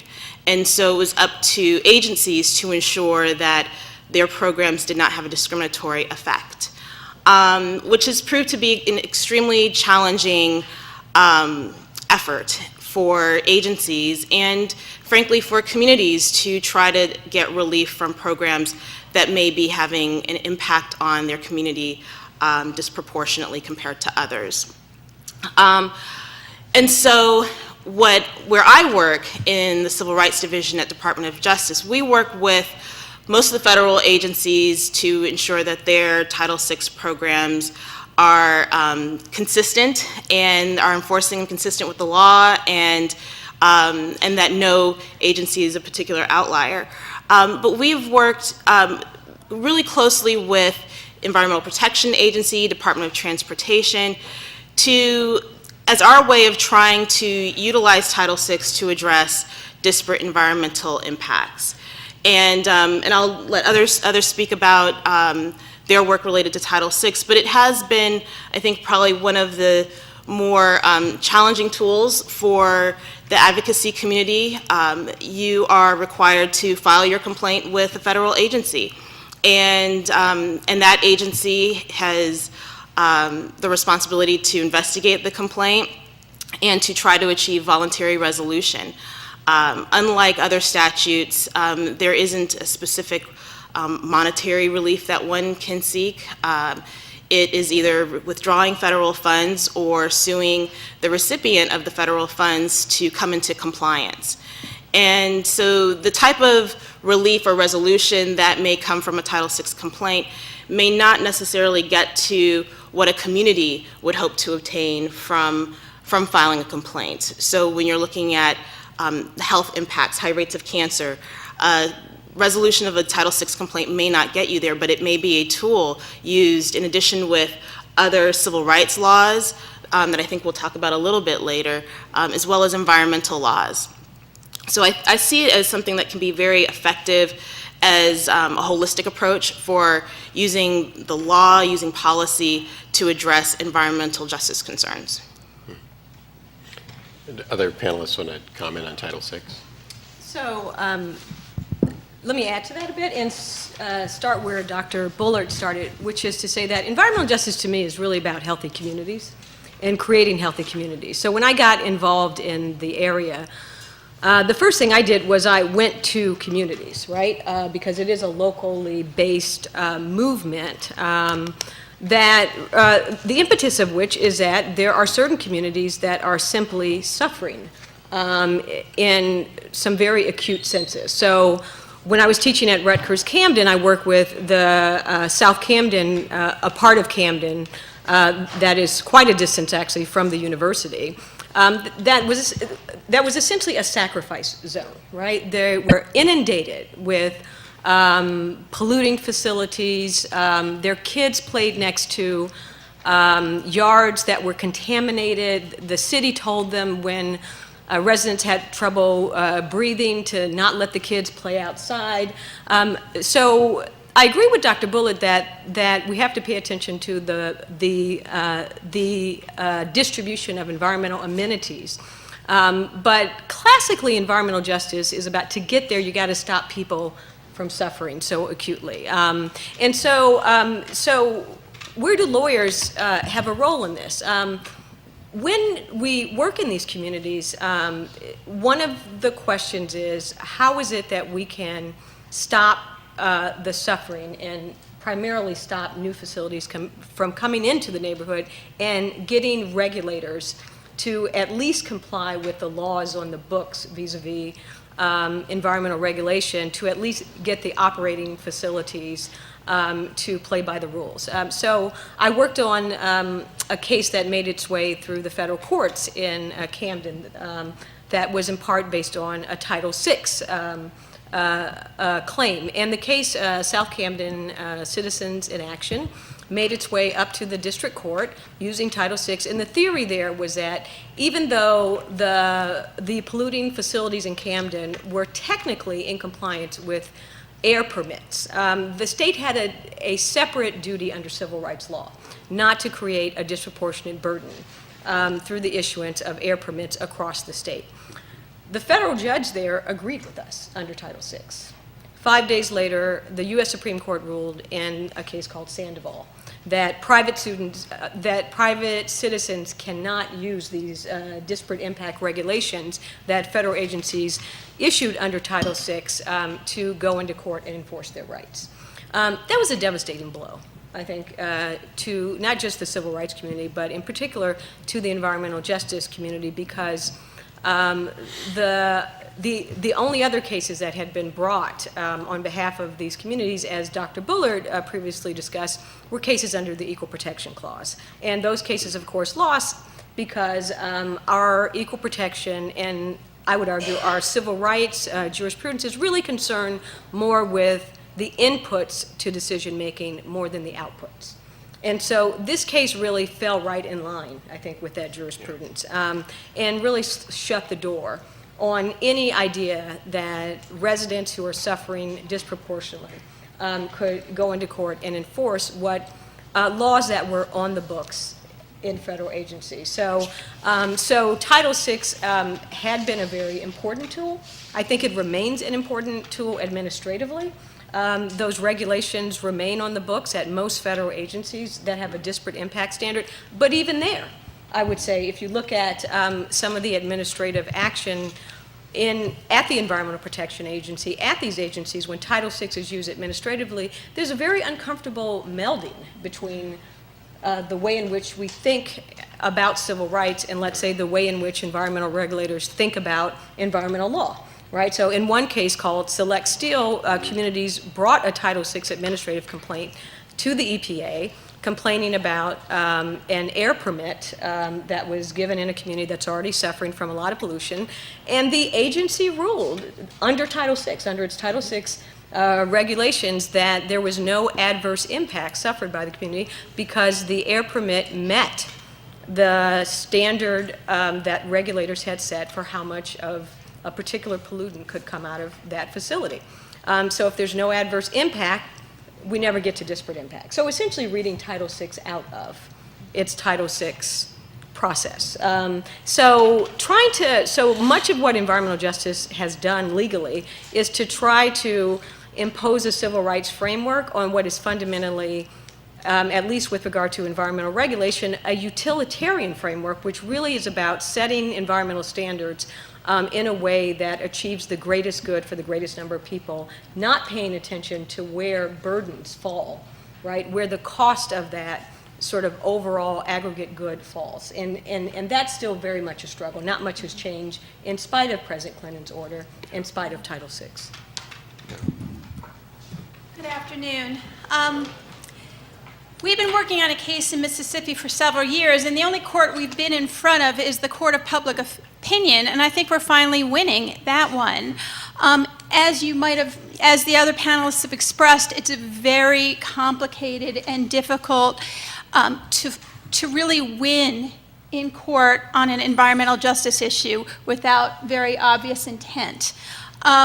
We think there's been a lot of intent, but there's so much deference to agencies and to government. I mean, where is the power structure? It's government, and the government wants to work with the rich people that own these companies that are polluting and doing horrible things, and at the same time saying, oh, there's no findings here. We have no findings of any significance. So we've been working on the port of the future. I use that term loosely because there really doesn't appear to be much of a future in Gulfport. And what started out as just a port basically shipping bananas became, in Haley Barber's mind, going to be replacing the Los Angeles port. So instead of bananas, everything will go through there. There won't be a need to go to the West Coast with the opening of the Panama Canal. So he seized on a perfect opportunity. Hurricane Katrina recovery funds, $600 million. So instead of asking companies to front this, why not take away these funds from housing and other necessities with people without roofs over their head, and let's divert it to the port of Gulfport.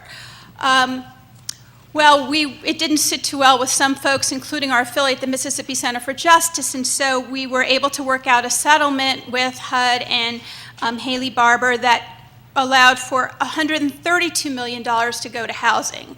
This was years after Hurricane Katrina, which really devastated Mississippi. You hear a lot about New Orleans, but the coast of Mississippi was also devastated. I do want to add that they did renovate a house, though, with the Katrina funds before we had to file suit. That was Jefferson Davis's last home, and that looked quite nice next to all the ravages on the same street.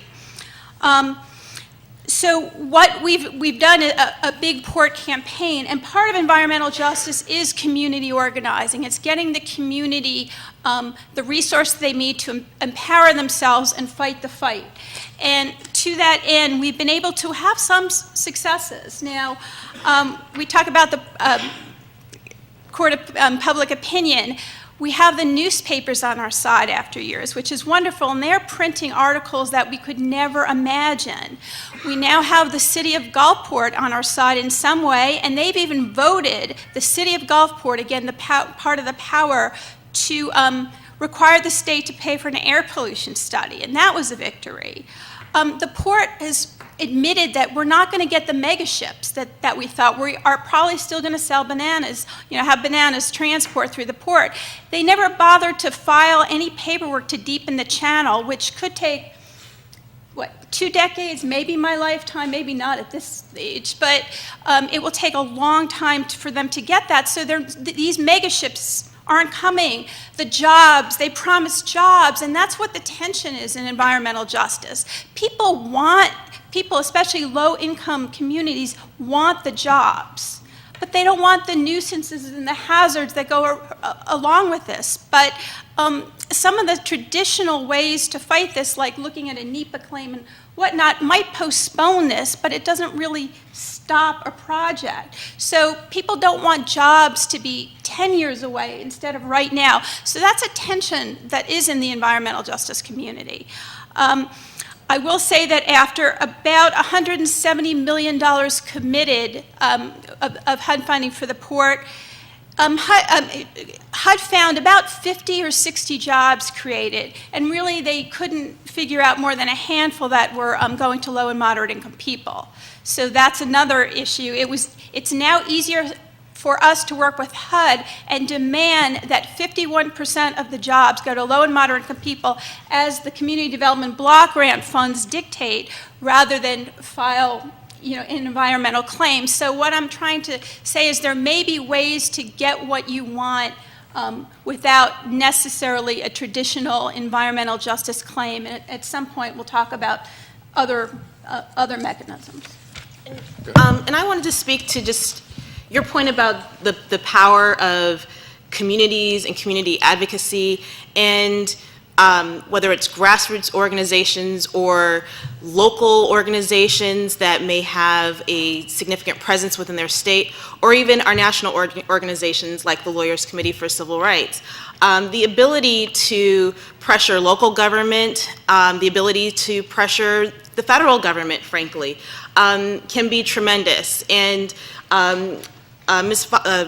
you mentioned the Select Steel case, and that has been a lightning rod for the environmental justice community for over a decade, that environmental law could essentially trump civil rights law. And because of aggressive advocacy by many environmental justice organizations, they pressured EPA on that rule. And earlier this year, they came out with a draft white paper. It's not final, I know that. But, reassessing that rebuttable presumption that that compliance with environmental standards equals compliance with civil rights law, that they would look at other factors to assess adversity on a community. So not just whether the facility at issue is in compliance with an environmental standard, but are there health impacts? Are there issues related to noise or odor? This was put out for public comment earlier this year around May, but it shows progress, slow progress, but progress nonetheless. Also an effort by the agency to engage with the community. Many agencies, federal agencies, don't have one-on-one contact with communities, the communities that may benefit from federally funded programs, or that may be harmed by those programs. And so how is it that they're going to learn about issues that are most important to those communities? So I know that EPA in particular has made an effort to engage more closely with local communities, and other agencies have looked at ways to improve their outreach on environmental justice. The Environmental Justice Interagency Working Group, which consists of currently, I believe, 19 agencies, has engaged in a range of stakeholder meetings throughout the country. One comment or one recommendation that had been made to the administration in 2009 was that when the executive order was issued in 1994, it didn't cover all the federal agencies. In fact, as of 2009, there were agencies that did not exist at the time of the executive order, in particular Department of Homeland Security. And so the Interagency Working Group developed a memorandum of understanding that not only was signed by the agencies that were noted in the original executive order, but were signed on by additional agencies, including Homeland Security, Department of Education, the Nuclear Regulatory Commission, committing themselves to the principles of environmental justice. This was something that community groups, civil rights organizations had asked for. And so, the voice of the community, it can be heard, and action can come from that. It may not happen immediately, but it can happen. And I will also add, so it's not all negative, right?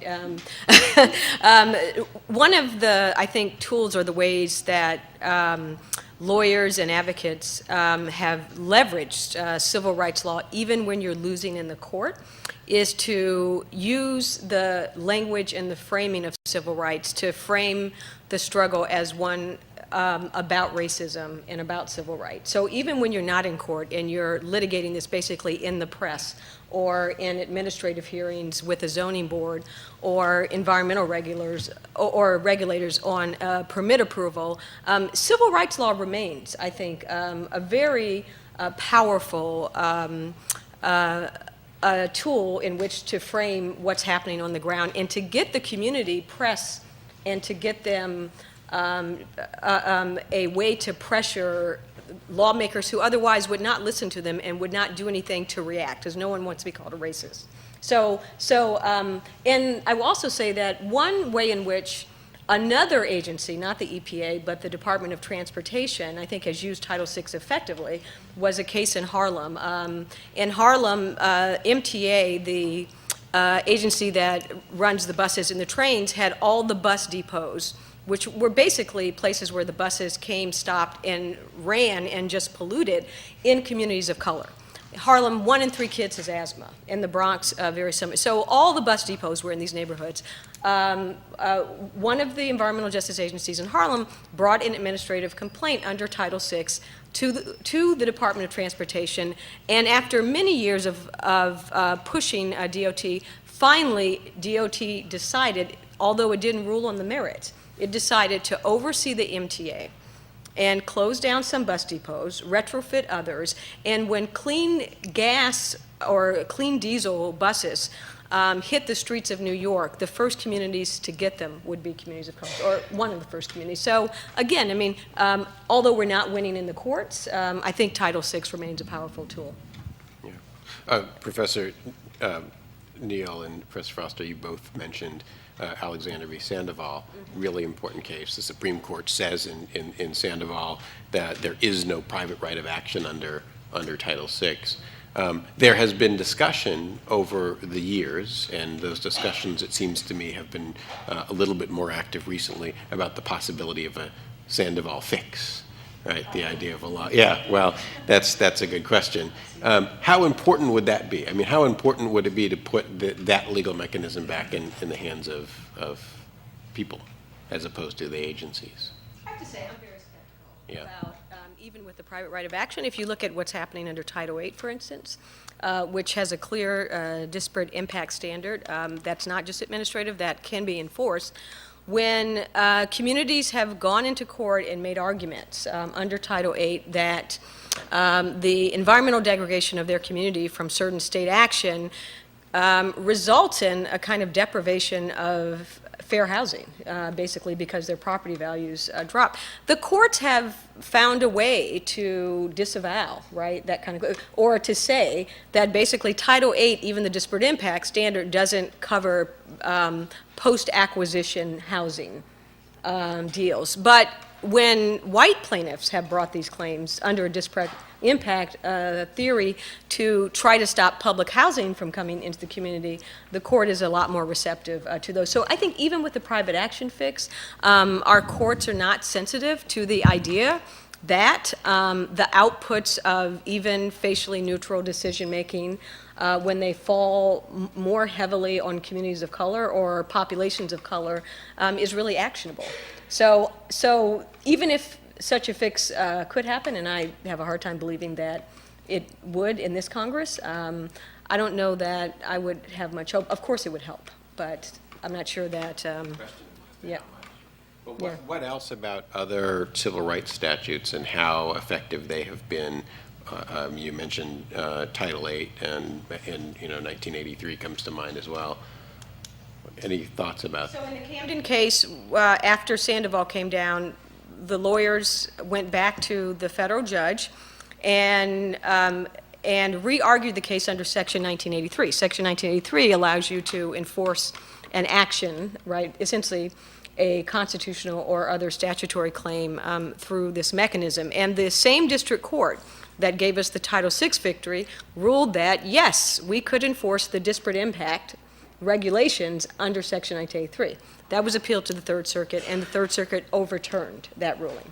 So Section 1983 also appears, if you're trying to use a disparate impact theory, in particular one that's not part of a constitutional right, also appears to be a door that's been closed.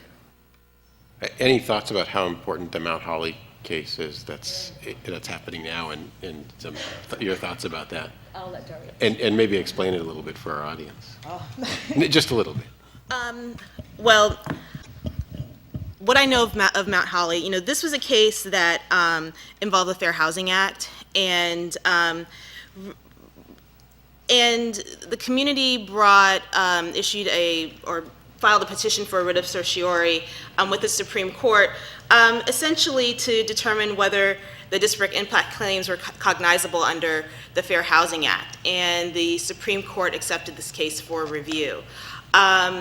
It's my opinion that they accepted the case for review that in order to get rid of the disparate impact tool in the Fair Housing Act. They took up a similar case, actually agreed to review a similar case about a year ago. Manger, I believe, was the name of the case. Magner, excuse me. And the petitioners withdrew their petition, so it didn't actually get heard before the Supreme Court. I think that there is a lot of hostility in the court to disparate impact complaints, and if there were to be a Sandoval fix in Title VI, I think that Title VI would face the same type of hostility.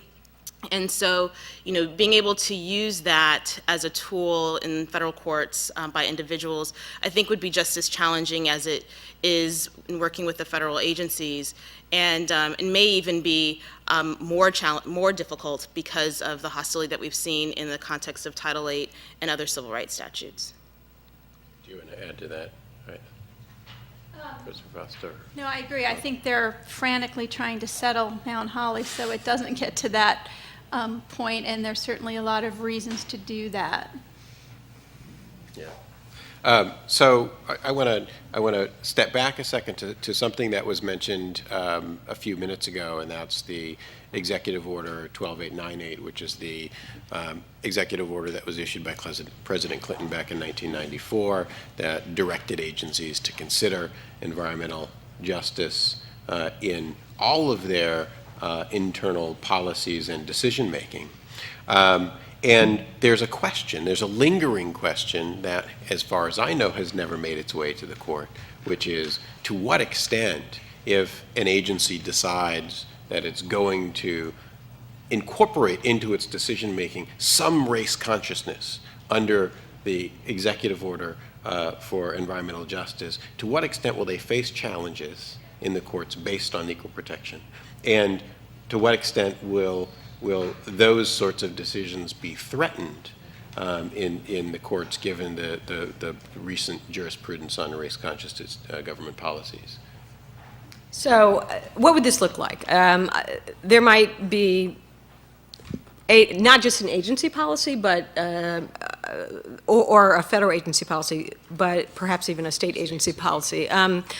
One of the ways this might look, right, if an agency or state were to take seriously the executive order, that none of its actions should result in a disparate impact on low-income and communities of color, would be to say that no new permit can be issued, right, for a facility in an environmental justice community, okay? And that's like saying that, federal contractors who are disadvantaged or disadvantaged businesses, right, should get a leg up. So it's a facially neutral category, but clearly it's kind of a stand-in for race and class. So that's one way it might look. The other way it might look would be if the EPA, in setting levels of pollution, of allowable pollution exposure to mercury, for instance, said that certain groups or communities are more sensitive because they're exposed more,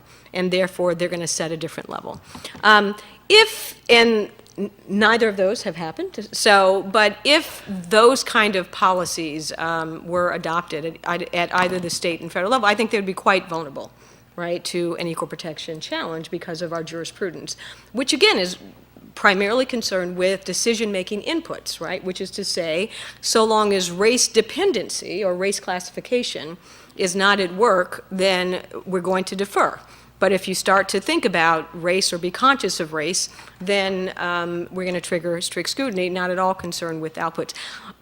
So that hasn't happened. What instead has happened, in particular at the EPA, is that agencies have actually been responsive, or the EPA has, to pollution levels, to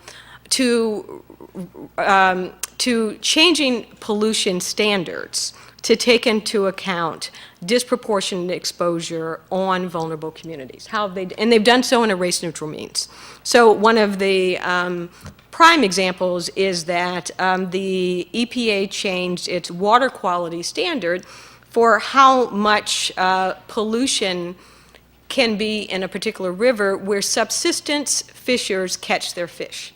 Because the idea is that the default assumption that the EPA was working with was a white male body. So a white male body can be exposed to this amount of mercury because the assumption is that they only eat, 1 or 2 slices of fish, per month. But if your assumption is that, if you look at another population, and if your assumption is that they subsume or that they consume more fish, then the standard is going to be different. Well, the EPA now does that, but they haven't done it by naming the community Native American subsistence fishers. Rather, they've done it by relying on quantitative data. Right? So the input into the decision-making process may be motivated by a desire to avoid the disparate impact on certain communities of color, but they're not naming it and there's no even standing. It's based really on quantitative data. And that's really how agencies have responded, I think, to the executive order, but avoided the equal protection vulnerability in using race or a proxy, a clear proxy for race. And those efforts are all relatively new, and I assume folks at the table would agree that there's an awful lot more that agencies could do under the guise of the executive order that involve that sort of facially race-neutral internal policy decision-making about how to approach their regulation and other activities. So another example is instead of saying you can't permit near environmental justice community, a couple of states have had these anti-concentration statutes, which say that you can't permit a new facility in an area where there's already one of them or two of them in a certain parameter. Not mentioning, again, the demographics of the community, again, motivated by this desire to avoid a disparate impact on minority communities, but not coming close to naming, right, the vulnerable communities, I think probably because of the equal protection issue. So I want to change gears just a little bit. We have 20 minutes left, and I want to leave a little bit of time for some question and answer at the end of our conversation.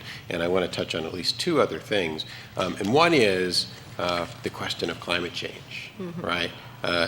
It is the environmental gorilla in the room. It is a huge issue. It's an issue both domestically and internationally, and the implications for communities of color here and around the world, and the implications for poor communities here and around the world are tremendous. And I want to give the panel an opportunity to touch on the question of climate change and climate justice. All right. I know everyone has something to say. Go ahead. Katrina is I think an example of where climate change and environmental justice meet. So is a case that was brought in the federal courts in the Ninth Circuit, a case called Kivalina, under a public nuisance theory in which the entire community of basically Eskimo natives, a village, has to move because their community is going to be destroyed. So the idea of the animating idea of climate justice is that some communities are going to be disproportionately harmed or are more vulnerable than others, much like the Ninth Ward in New Orleans was more vulnerable. There's a saying in New Orleans that water flows away from money, and I think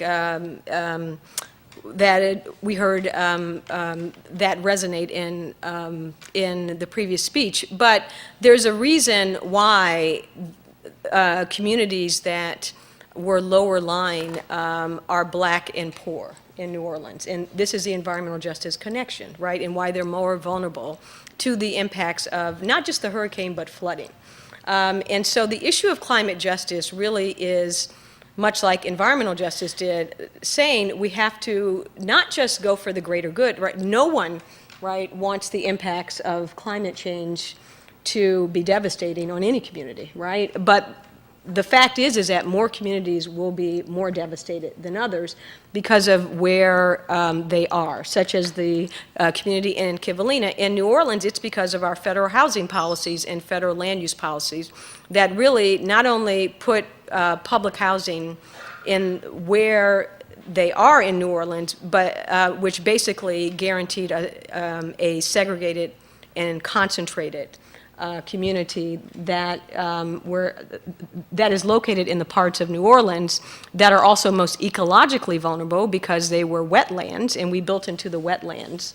And therefore, that is not solid ground. And then we poorly built levees around this area, and increased the vulnerability of people on lower ground. And so Katrina was a perfect storm, I think, in terms of the confluence of historical land use policies, outright racism in housing, and poor federal choices vis-a-vis protecting what is clearly a vulnerable community.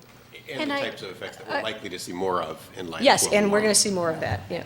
And I'd say another particular challenge, certainly in New Orleans after Katrina, is heirs property, because many of the African American homeowners did not have documentation to show that they own the land, their property. It was passed down from generation to generation, and not everyone ran to the courthouse to record their deed. As a result, a vast proportion of low-income African Americans were not able to get Katrina rebuilding grants until the title to their property was cleared.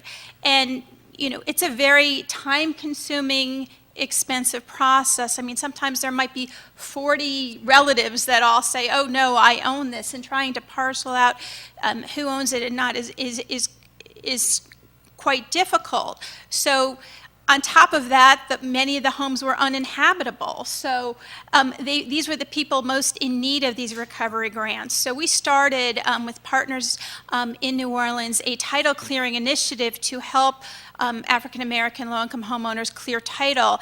And within just a few years, we cleared over 750 titles. And, you know, at long last, they were able to receive the recovery funds and rebuild their homes. And one thing I just want to emphasize, just in the conversation about climate change, that those communities that bear the disproportionate burden of environmental threats have to be part of the conversation around any type of legislation or policy to address climate change and its impacts. I know that when there was a strong likelihood of legislation several years ago, the conversation that traditional environmental groups would have was very different than the conversations that environmental justice organizations were having. And understanding what, you know, even if you are talking about a cap and trade policy, that may sound good broadly, but what does that mean for a community that already has 10 refineries in its neighborhood? You know, are those refineries going to be able to pollute more because a facility 20 or 30 miles away in a more affluent area is polluting less? What's the impact on the communities that already are suffering from environmental threats? And so that's, I think, a key point to the conversation on climate change, that our communities have to be part of any type of policy and inform that policy so that current burdens are not exacerbated by an effort to address a broader good. Another thing I wanted to point out with relation to, you know, natural disasters is the extent to which communities of color are part of the conversation before these disasters occur. We know what communities are vulnerable. We know what parts of the country are vulnerable to hurricanes and tornadoes. To what extent are we engaging with local emergency management agencies, ensuring that our, you know, either through churches or our radio stations or social media, that issues related to evacuation plans, health facilities that'll be available are effectively communicated. And I've worked with the Civil Rights Office, from the Department of Homeland Security, to try to figure out ways to better ensure that communities of color are incorporated into the conversation in every part of emergency management planning. So whether it is in the preparedness phase or in recovery, that those communities are not left out. And so that's, and I think another aspect when we talk about climate change and its impacts, what role are we playing to ensure that even the impacts of these disasters are mitigated, and we're part of that effort to protect our communities?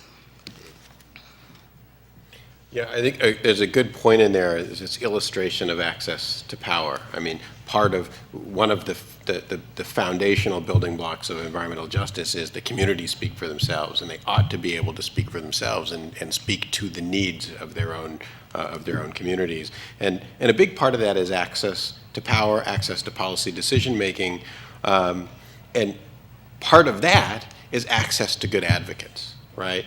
Which is, one of the reasons why it's so important that people like the students sitting here today become engaged in these issues and use their skills and their knowledge to help move forward some of these policies. And the other component of that is having decision makers who have the capacity to hear these voices, right? Who have the ear to understand what's being said and to relate to it. And that's where, if you look at the environmental policy community in general, what you see, not surprisingly, like many other communities, is that they are predominantly white and predominantly male. And the capacity to hear the voices of the communities that are suffering the most is very limited. Well, and Obama's appointment of Lisa Jackson was tremendous in this sense, because not only is she an African-American woman, but she comes out of an environmental justice orientation. She was at New Jersey DEP when the Camden case was going on and was quite instrumental in addressing issues there. So I think it very much matters, not only just who's in power, but who's in the agency, who's at the head of the agency. And then when Lisa Jackson was appointed, the kind of people that were making policy in the agency, much like at the DOJ, very much matters on the ground. I think it matters on the ground. So that begs what I think should be our last question before we move to some questions from the audience, which is, we're now in the second term of Obama presidency. Certainly, the issue of environmental justice has been much more a part of the discussion than it ever has been before. But to what extent are we seeing the meaningful progress that we really need to see in order to turn the corner? And what else can this executive branch be doing to move the ball forward on environmental justice issues? And frankly, what can we as lawyers and advocates be doing to ensure that that happens? I think as advocates, to continue to pressure the administration.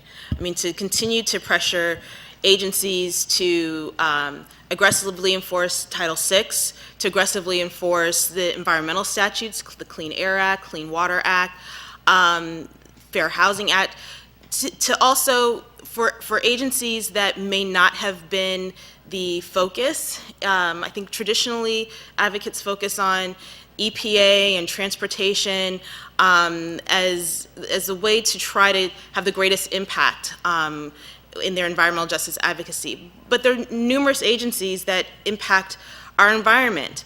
Department of Energy, the Housing and Urban Development. These are agencies that are tasked under the executive order to incorporate EJ into their work, and I think should also be held accountable by the public. I think within federal agencies, there's the constant challenge of dealing with the political will of folks within the agency, and also limited staffing, which has become a big issue in this current budget scenario that we're in. But I think that despite that, folks in federal agencies are continuing to figure out creative ways to address environmental justice concerns, and whether it's through looking, whether it's through updating guidance documents that they have.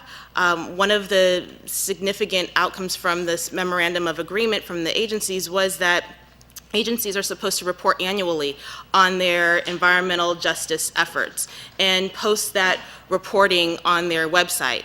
And so they've done so for the past 2 years. You can go to an agency's website and find out what they've been doing on EJ. And it's open for the public to comment on that. And so I think that has also forced agencies to look more critically at what their efforts are and what are they going to report out each year. So I think you'll continue to see an increased effort to highlight the work of the agencies that impact the communities of color, frankly. And I think in the past, agencies may not have seen parts of their work as being related to environmental justice, but when forced to have to identify what their environmental justice activities are, they can look and say, well, perhaps our environmental crimes litigation that happened to reach a positive outcome in a community that is predominantly African American or predominantly Latino, that's an environmental justice accomplishment. And that should be something that we highlight as part of our environmental justice work.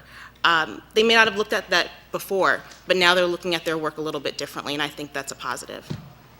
So, I mean, I actually think, I'm not sure it matters that much who's at the federal level, because these struggles have taken place. It does matter, I think, in terms of the policy and the tone, but there were a lot of successes and failures under both Bush and Obama on the ground. I think state and local governments matter more to local struggles. And that is to say that a lot of these are land use issues that are made on the local level.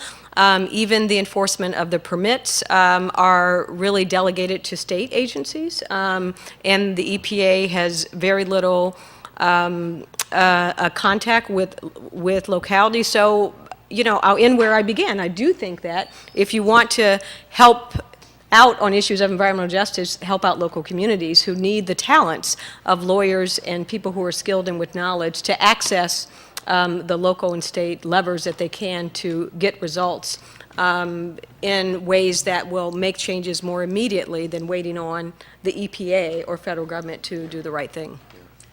Yes, and I think as an advocate where I sit, there are plenty of things lawyers and law students can do, and one is to identify community leaders and provide them support.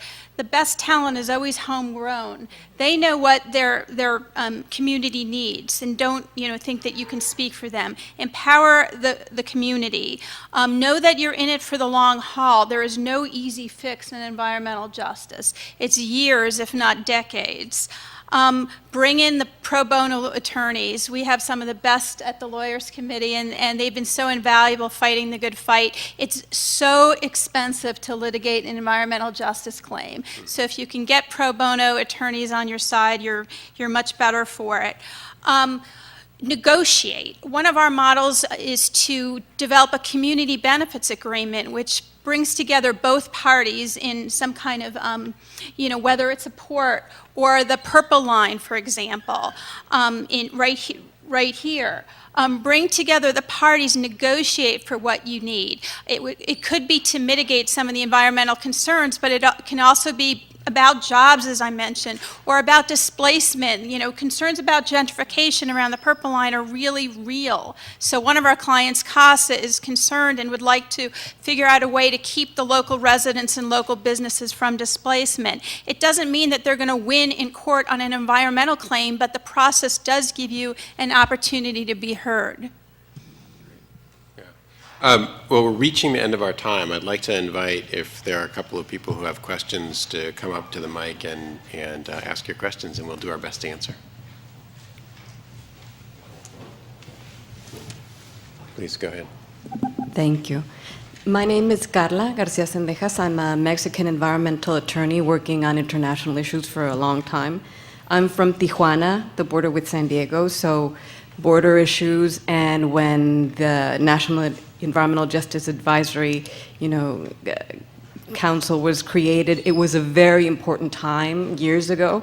There was a lot of movement about what was happening on the border with US and Mexico, I wanted to ask the speakers who've been wonderful, if you could talk a little bit about the situation that is now hopefully more well-known, but the issue of environmental justice on an international level.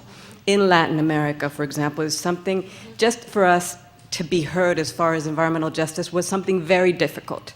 Because, you know, what is this environmental racism you're talking about? But it's become more clear, I think, with multinational corporations that are coming to Latin America, where there's lax enforcement of environmental labor laws, et cetera, setting up and creating all sorts of havoc. And let's say that you have an organized community who's trying to move forward, and you do get to some sort of redress. And let's say that you have a country and a government who's trying to protect you. Then you have multinationals taking free trade agreements to then sue the governments that are trying to enforce their own environmental and labor and health and et cetera standards. So could you address that? Because it's a large piece, but I just wanted to put it out there. Thank you. Yes, and it's complicated by NAFTA, at least. But so when you're right that many years ago the focus was on the maquiladores on the border and issues around those corporations and multinationals. I think, and also when I went international and talked about environmental justice, people looked at me like I was crazy because the racism frame and the race frame doesn't always translate, although you think it would. In Brazil, I think it has. I mean, yes, and in South Africa, there's also a very powerful environmental justice movement.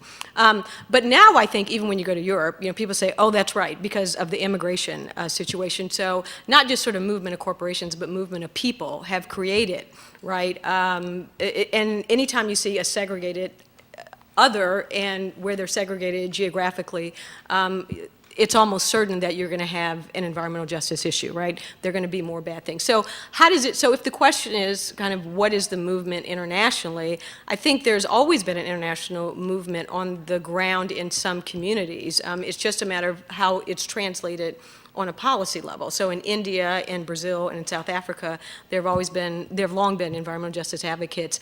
I'm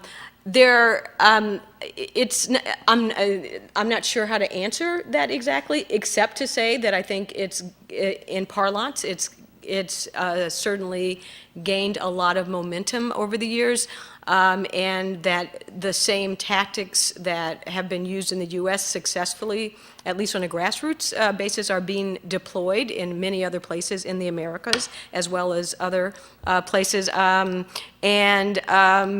even in terms of climate change, the idea of climate refugees, right? The idea that under international human rights principles, there are vulnerable communities that we are now going to call refugees because they've been pushed out by the disparate burdens of climate change. So other than that, I don't know, other than movement, and there is a very strong movement in certain places, legally, I don't think we have any more tools than we've ever had. And the trade agreements are often awful for these issues. Awful.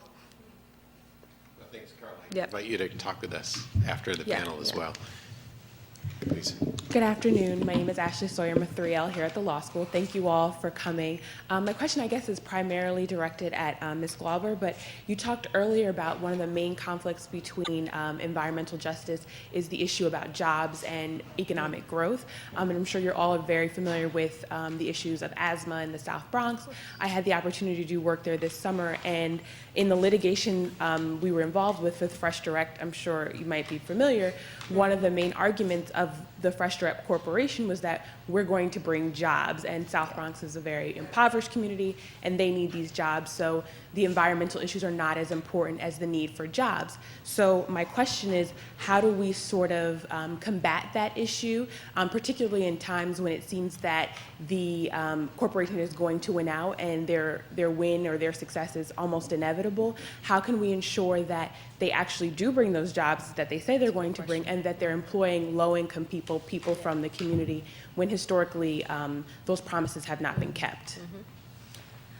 Great question, and I'm sorry I can't see you because I'm not that tall, but you know, we're lucky in Mississippi because the funding source requires that 51% of the jobs go to low to moderate income people. But in lieu of a funding source dictating that, you know, there is the opportunity of a community benefits agreement that spells out that jobs will be provided to, you know, community residents first, you know, with a preference for low income residents, et cetera. You can negotiate that. And in turn, you could give up your legal fight. You could allow them, you know, whatever not oppose their zoning, for example. I mean, you have tools as well. It's not just the big bad company coming in, because you can use your you know, whatever leverage you have to negotiate things like jobs. For the Port of Gulfport, it was a pretty easy fix. Instead of having a connector road going, of course, straight through the African American community, having the high-speed rail go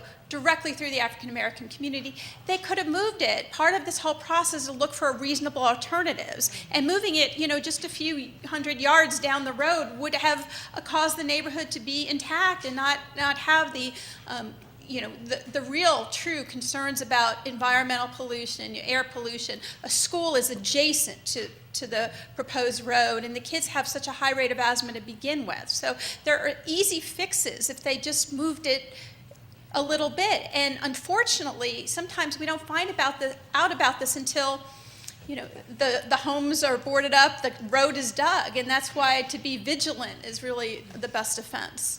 Okay. Thank you. So I'm told we're out of time, but what I would like to do is get Mr. Ali, and if you'd come and just give us your questions.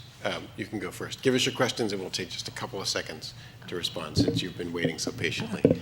Hi, my name is Fumi Ladende. I'm a 2L here at the school, and I wanted to thank you so much for coming. My question is pretty simple. I'm from California, and all of you talked about framing environmental justice in a way that it's blended with civil rights. But oftentimes I see in some of the communities of color in California is that they see in the environment as almost like a hippie type movement having to do with you know, wildlife and animals. They don't really see it as things connected with transportation, public health, water, and air pollution. And so I was wondering if you could give some concrete ways in terms of stirring up interest, even trying to get people interested in these issues, because they are very important. That's great. And before we answer, can we get your comment on the table as well? Sure. Just a quick comment and quick question. The first, the comment is that the first People of Color Summit in 1991 had folks from Africa and also from South America who were part of the process. The Colombian government, especially in relationship to the Afro-Brazilians, is currently working on and building into their legislation environmental justice-related issues, and in Brazil through the State Department. So the quick question. We're about to come up on the 20th anniversary of the Executive Order 12898. And I was wondering your opinion on what additional things you would like to see if there was a new executive order that would help to move environmental justice forward, and the role of CEQ in that process. So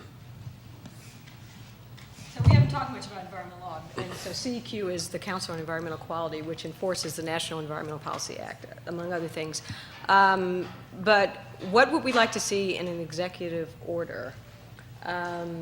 That's a good question. I'll let Daria answer that. That's a very good question.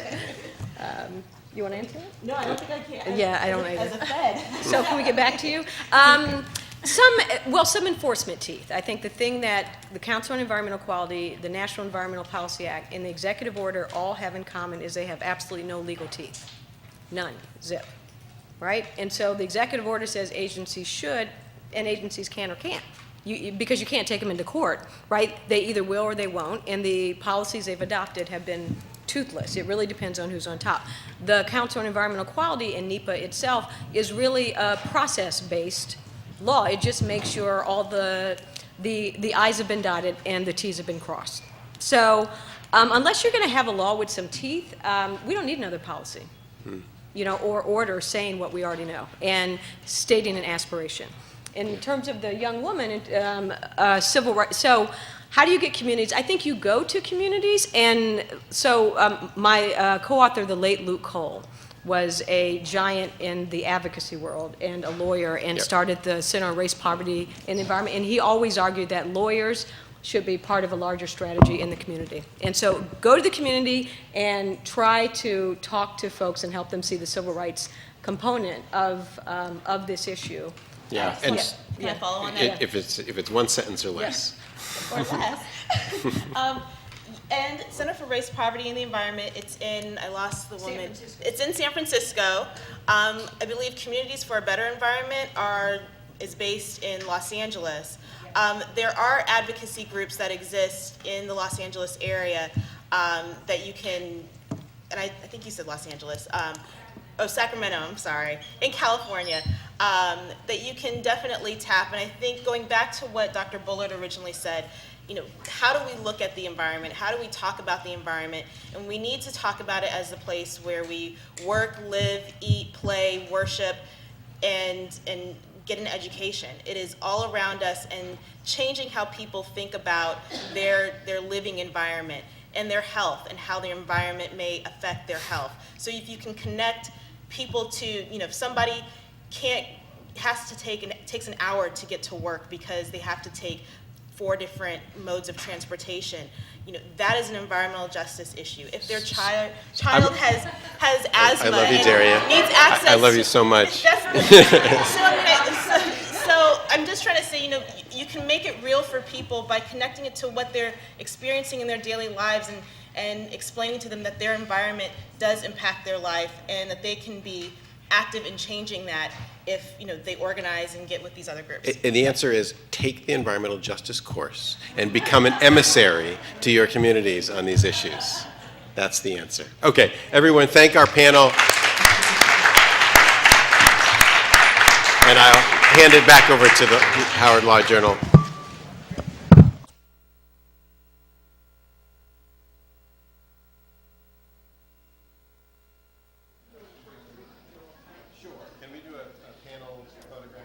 We're going to quickly transition into our next and last panel. However, please feel free to use the restroom or grab water outside if need be.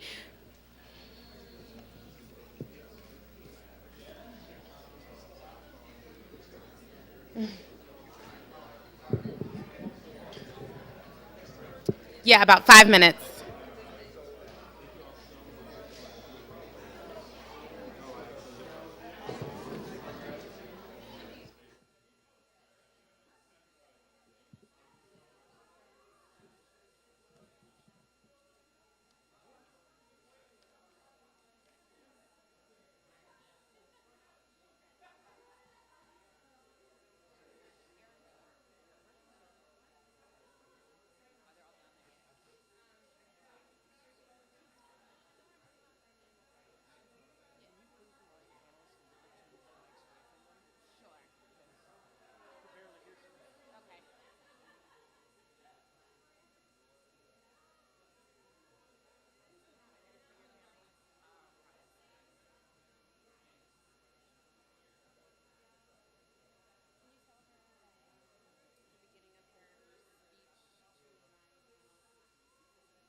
Gracious leader, what number am I up?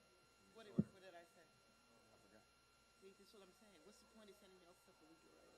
I said in order of response. You were the first one. She just asked me.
Okay, great. Thank you.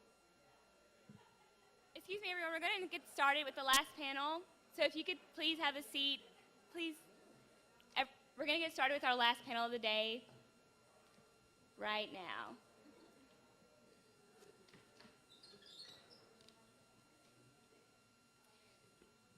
Good afternoon. My name is Kristen Bianca Glenn, and I'm the managing editor of the Howard Law Journal. The last panel for today's symposium is entitled "Cert Granted, Affirming Our Progress or Vacating Our Future." It will look at recent Supreme Court jurisprudence in the field of civil rights and how these decisions will shape our future.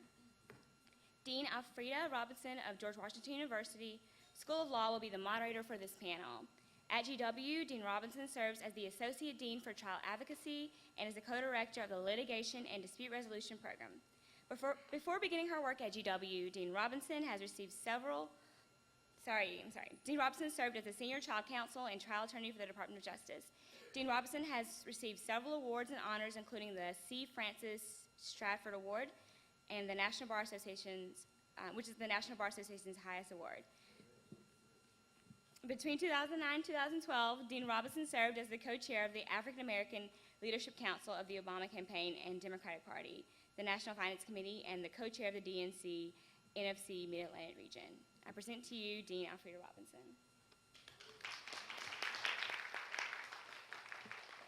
Thank you so much for the kind invitation to participate in Wiley Branton. I haven't done that in several years, been a little busy, but we have a tremendous panel. And I'm so excited. We have all worked together, most of us before. Because of the press of time, the panelists have told me to dispense with their introduction. So I'm just going to give 2 sentences about each because we want to hear from this wonderful panel. I want to thank the NBA Wiley Branton Committee, the Howard University School of Law. Dean, thank you so much for having us here. The very dedicated, the law review was extremely dedicated and conscientious and was very good at saying, okay, I wrote this 3 weeks ago, so we're so just really don't have enough to say. I thank you for all that you have done. And also to the Lawyers Committee for Civil Rights. Barbara was sitting somewhere here, and want to thank that as well. Now to the business at hand. What promises to be an outstanding panel here will engage in a robust discussion of the Supreme Court's recent jurisprudence, inquiring whether cert granted results in affirming our progress or vacating our future. Our first speaker will be John Britton. Professor Britton is a professor of law at the University of the District of Columbia David A. Clark School of Law. In the past, he served as Dean of the Thurgood Marshall School of Law at Texas Southern University. Like all our presenters, he's got an extraordinary history of advocacy in terms of race and poverty, and has received many, many awards, done many, many presentations. I will name only that in 1993, the NAACP awarded Professor Britton the coveted William Robert Ming Advocacy Award for legal service to the NAACP for free. In his presentation today, Professor Britton will focus on the Supreme Court's June 24, 2013 decision in Fisher v. the University of Texas at Austin. He will explore the history and potential impact of the court's recent pronouncement of the test for determining the constitutionality of affirmative action and admissions. I love this new courtroom. I just had to add that. Suzette Malveaux, who is our second speaker, is professor of law and former associate dean for academic affairs at the Columbus School of Law, Catholic University of America. She teaches civil procedure. She has co-authored many, many articles and written many articles. She has a case book out, second edition, class actions and other multi-party litigation case materials, has an extraordinary career. Professor Malveaux frequently provides commentary on CNN, MSNBC, and others. And yes, I'll just get it out of the way, her sister is that other one who anchors. Professor Malveaux. Because I know people are looking, she looks like that one. No, she's the other one. Professor Malveaux's remarks will focus on how the Supreme Court's procedural decisions are compromising access to justice in the civil litigation system. Our third speaker is Dean Nan D. Hunter, who is Professor of Law and Associate Dean for Graduate Programs at Georgetown University Law Center. In addition, she serves as Legal Scholarship Director at the Williams Institute for Sexual Orientation. She has written many, many articles and co-authored the case book, Sexuality, Gender, and the Law. She's done many, many things. Her awards include the Pioneer of Courage Award from the American Foundation for AIDS Research and the first Dan Bradley Award from the National LGBT Bar Association. Dean Hunter's presentation will focus on the Supreme Court's jurisprudence related to sexuality, especially the decision last term in U.S. v. Windsor. Our last speaker is Bob Kendall, who joined the Lawyers Committee for Civil Rights under law in 2007. He was named as the co-director of the Voting Rights Project in February 2010. He's had a long history of litigating cases, voter registration cases under all the sections. And to name one, he has led the defense of Section 5 of the Voting Rights Act in Northwest Austin Municipal Utility District 1 v. Holder. He came out of the Department of Justice, started like me as an honor law grad, and has excelled there, receiving the Civil Rights Division Maceo Hubbard Award. Today, Bob plans to focus on the road to Shelby County and beyond. He will summarize the Supreme Court's decision arc with respect to Section 5 of the Voting Rights Act prior to the decision in Shelby County v. Holder. He will identify what the Shelby County decision did and did not do, and will examine some possible implications for the future voting rights litigation. I will ask that the audience save all of your questions until afterwards. I'm not going to get up again until the end, and the professors will begin the discussion, and we will start with John, and the podium is yours. Thank you very much, Alfreda. Good evening, everyone. As a veteran law professor who has often spoken at these symposiums, listened at these symposiums, and helped organize these symposiums, I always applaud those of you who stuck to the end at the last session. So give yourselves a hand.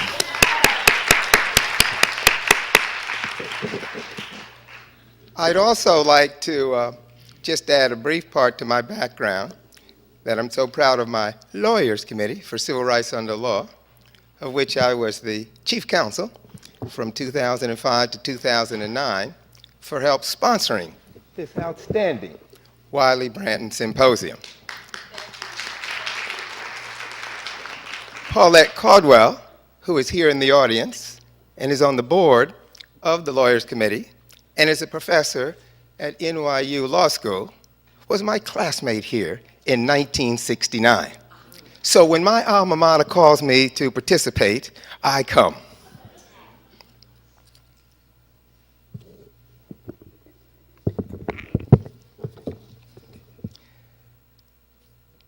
As Dean Alfreda Robinson said, I'm going to discuss the decision in Fisher versus the University of Texas at Austin, or the latest affirmative action case.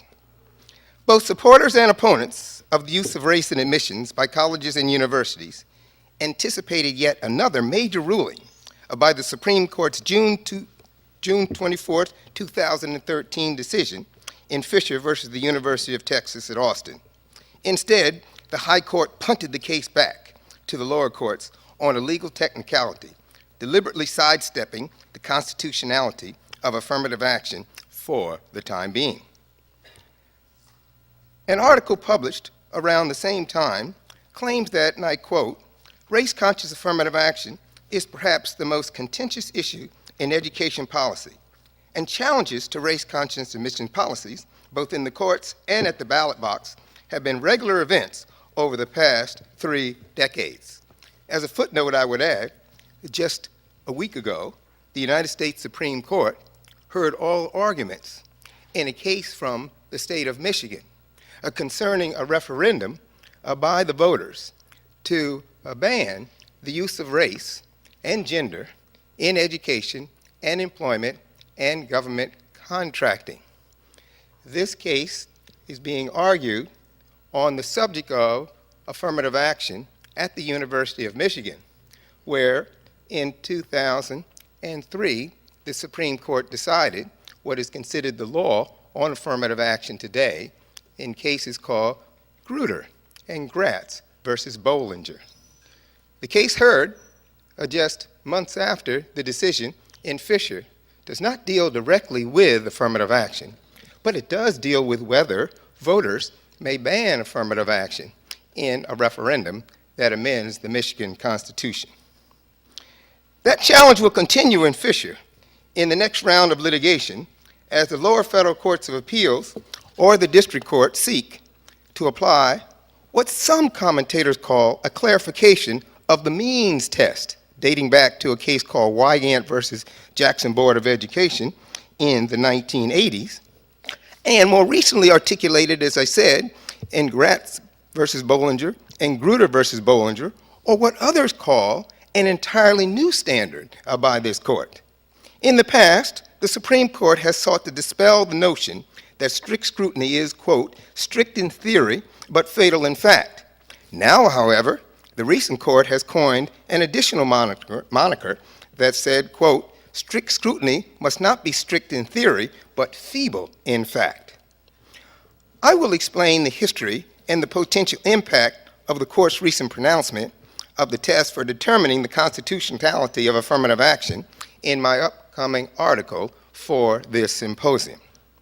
Under the strict scrutiny standard, a public body must show that the use of race in admissions decisions, the means chosen, is necessary.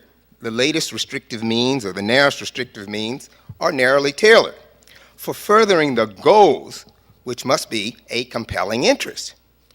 In Fisher's 7-1 majority decision, the court found that lower courts erred in not applying the correct standard of strict scrutiny. Once the university established that its goal of diversity is consistent with strict scrutiny, it had the burden of proving that the means it had chosen to attain diversity are narrowly tailored to that goal. On the means part of the strict scrutiny test, the university receives no deference and is for the courts to ensure that this burden has been met. In the Michigan cases, the court said the university was entitled to deference, that diversity was essential to a sound or suitable education, and that the means they chose were necessary. So the confusion was that whether the deference that universities were entitled to say that diversity was a compelling state interest to their mission to provide a suitable and sufficient education, also entitled them to deference on their means. And the Supreme Court said no, they were not entitled to deference on the means, only as to the goal. Furthermore, the majority in Fisher found that while the university does not have to exhaust every conceivable race-neutral alternative, the courts cannot simply adopt the university's serious, good-faith consideration of workable race-neutral alternatives. The court must be satisfied that no available workable race-neutral means would accomplish the university's objectives, quote unquote. If a non-racial approach could promote the substantial interest about as well as a tolerable administrative expense, then the university may not consider race. While the Fisher decision clearly appears to affirm the goals part of the strict scrutiny test, that diversity is essential to the educational mission, the majority sent the case back to the Fifth Circuit Court of Appeals to determine the means part of the test. Since that ruling, on June 24th, the Fifth Circuit Court of Appeals has issued an order to the parties to answer 7 questions. They have further established a briefing schedule where the parties must submit briefs by next week, and they set an oral argument date in mid-November. So Fisher versus the University at Austin is far from over, and it continues. And as I repeat, all the Supreme Court did was kick the can down the road. For an example, in the September 12th order, or really a letter to counsel in the case, the court thought out loud. We who were involved in the case, and I was a co-counsel on a friend of the court brief on behalf of 38 Texas legislators who supported the University of Texas Affirmative Action Plan.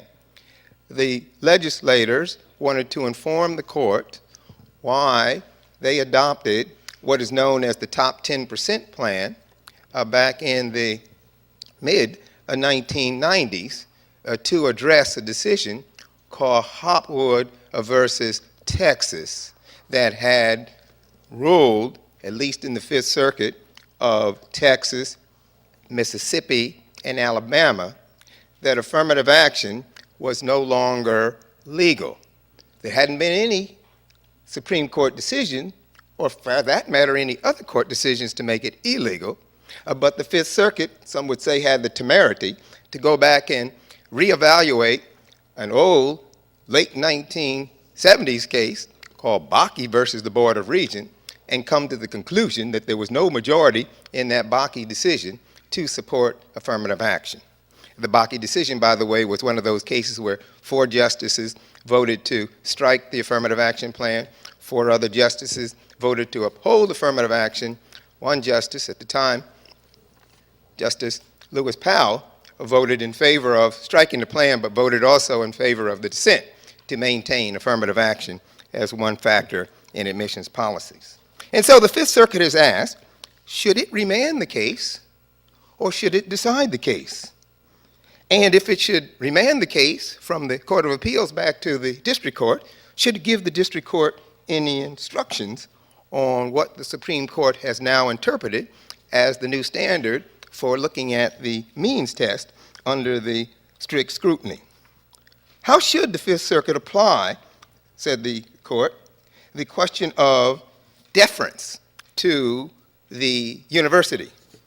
Or is deference critical to this issue of the critical mass? Texas had maintained in the case that it did this extensive survey, and it found that while it had some general halfway decent statistics on diversity in the college overall, it was lacking in diversity in the classrooms. And so it came up with what it called its critical mass that it felt it needed in order to have a suitable education in diversity at the university. This critical mass is a factual question, and it's now in contention, and the Fifth Circuit wanted to know how, if at all, this critical mass would be met. Is it met right now? And if not, when will it be met? Another example is they ask, is there any workable alternatives that the university could have used and didn't?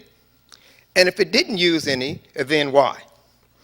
For those of us who were involved in the Fisher case, we were grateful for the Fifth Circuit thinking out loud, because the Fifth Circuit, within its discretion, could have deliberated in its private sessions and answered all these questions on its own and either rendered a new decision, which could be subject to a new appeal to the Supreme Court, or they could have just remanded it to the district court to act consistent, as they say, with the Supreme Court's decision.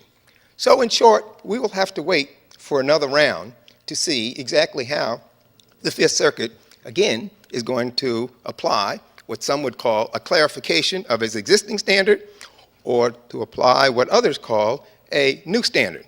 But suffice it to say that affirmative action in our society will remain a very contentious issue in going forward. I look forward to your questions and comments.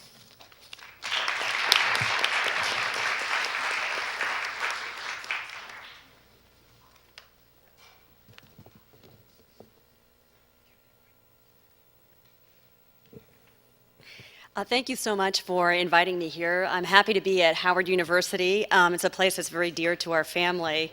Ever since I can remember, I was hanging around the medical school where my dad has been affiliated for a while. So I'm just proud to be a part of the Howard family and good to be back. The quest for civil rights can take many forms and may look very different today than we may expect or that it's looked in the past.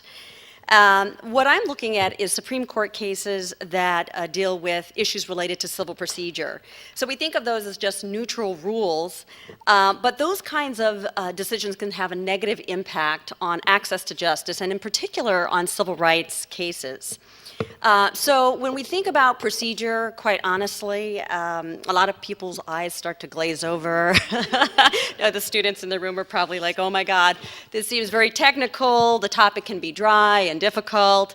But I want to emphasize that procedural issues are extremely important and have a very tremendous impact on civil rights. One of the biggest issues I think we face today in civil rights enforcement is getting access to the civil litigation system itself. It's becoming harder for you to have your day in court, right? We think of that due process right that we have here. And that's happening because there are a number of procedural hurdles that have been erected. They're higher than they were before because of the Supreme Court's recent jurisprudence. And I argue that procedure is really on the front line. It is really the next civil rights frontier and something that we need to be paying close attention to. And there are basically 3 areas in which this is taking place. It's a larger, trust me, it's part of a larger trend, but I'm going to focus on 3 areas. First of all, claimants are having a tougher time just getting access to the federal court system because the criteria for a complaint surviving dismissal under 12b-6 has become more rigorous and it's more difficult to meet. So just getting your foot in the courthouse door is challenging. Second of all, plaintiffs who want to come together and work collectively, say through a class action mechanism, are finding this more challenging. Now, clearing this procedural hurdle is important because for many people, employees and those who are consumers, those with small claims, those with limited resources, for those, being able to act collectively is often the only meaningful way that you can vindicate your civil rights and challenge systemic discrimination, as there's strength in numbers. Third, more and more everyday Americans are being forced to have their cases go into arbitration and are being denied access to the civil litigation system and have a judge take a look at their case. And it's important to know that there are some procedural protections that the court system offers that are often not found in arbitration. So if people are going to enter into these types of arbitration agreements, that they do so, they really understand and consent to those types of arrangements. Now, each of these procedural hurdles presents an access to justice issue and alone would be a formidable obstacle for a civil rights plaintiff. But the confluence of all of these factors really threatens the enforcement of civil rights. And these barriers, in fact, can be insurmountable, and when they do, really send off alarm bells to those who are trying to enforce civil rights statutes. So it's important to keep in mind, as much as we think about the substantive law, the civil rights, that none of that is any good if we can't actually get into court and we don't have procedural mechanisms to make it happen. So I want to focus on those 3 areas: class actions, pleadings, and arbitration, kind of quickly. So first of all, if we look at the example of the Walmart versus Dukes, and let me sort of step back and tell you a bit of a story to emphasize my point here. Betty Dukes, I'm sure you've heard of the Dukes versus Walmart case, but Betty Dukes is an African-American woman from Louisiana. Woo-hoo. She's not a law professor, she's not a law student, she's not a scholar, she's not a lawyer, she's a greeter at Walmart. Like so many working women today, she valued her job. She wanted to go as far as she could go to better her life. She worked up to the part-time cashier, making $5 an hour, then customer service manager, and then she hit a glass ceiling. And when she complained, she found herself demoted and her pay was cut. So, faced with that kind of adversity, however, she did not give up. She became the lead plaintiff in the largest private employer civil rights class action in American history. And that's the Walmart versus Dukes case. She ended up representing over 1.5 million women, alleging nationwide gender discrimination in violation of Title VII. And because Betty Dukes had the courage to come forward, other women started coming forward as well and telling their stories. Now, to understand the power of aggregate litigation, we need to put it in context. So I used to be a civil rights lawyer representing people who allege discrimination, say, on disability, gender, race, national origin, things like that. And the one thing that I noticed that our clients all had in common was courage. Well, our clients were not perfect. They were brave. And it's not easy to challenge your employer, much less the largest retailer in the world. So it took great courage for Betty Dukes, a greeter at Walmart, to basically go up against a Goliath. It involved a very serious professional risk and personal sacrifice. But she didn't have to go at it alone. She was empowered by uniting with other women who had similar circumstances and by pursuing the case as a class action.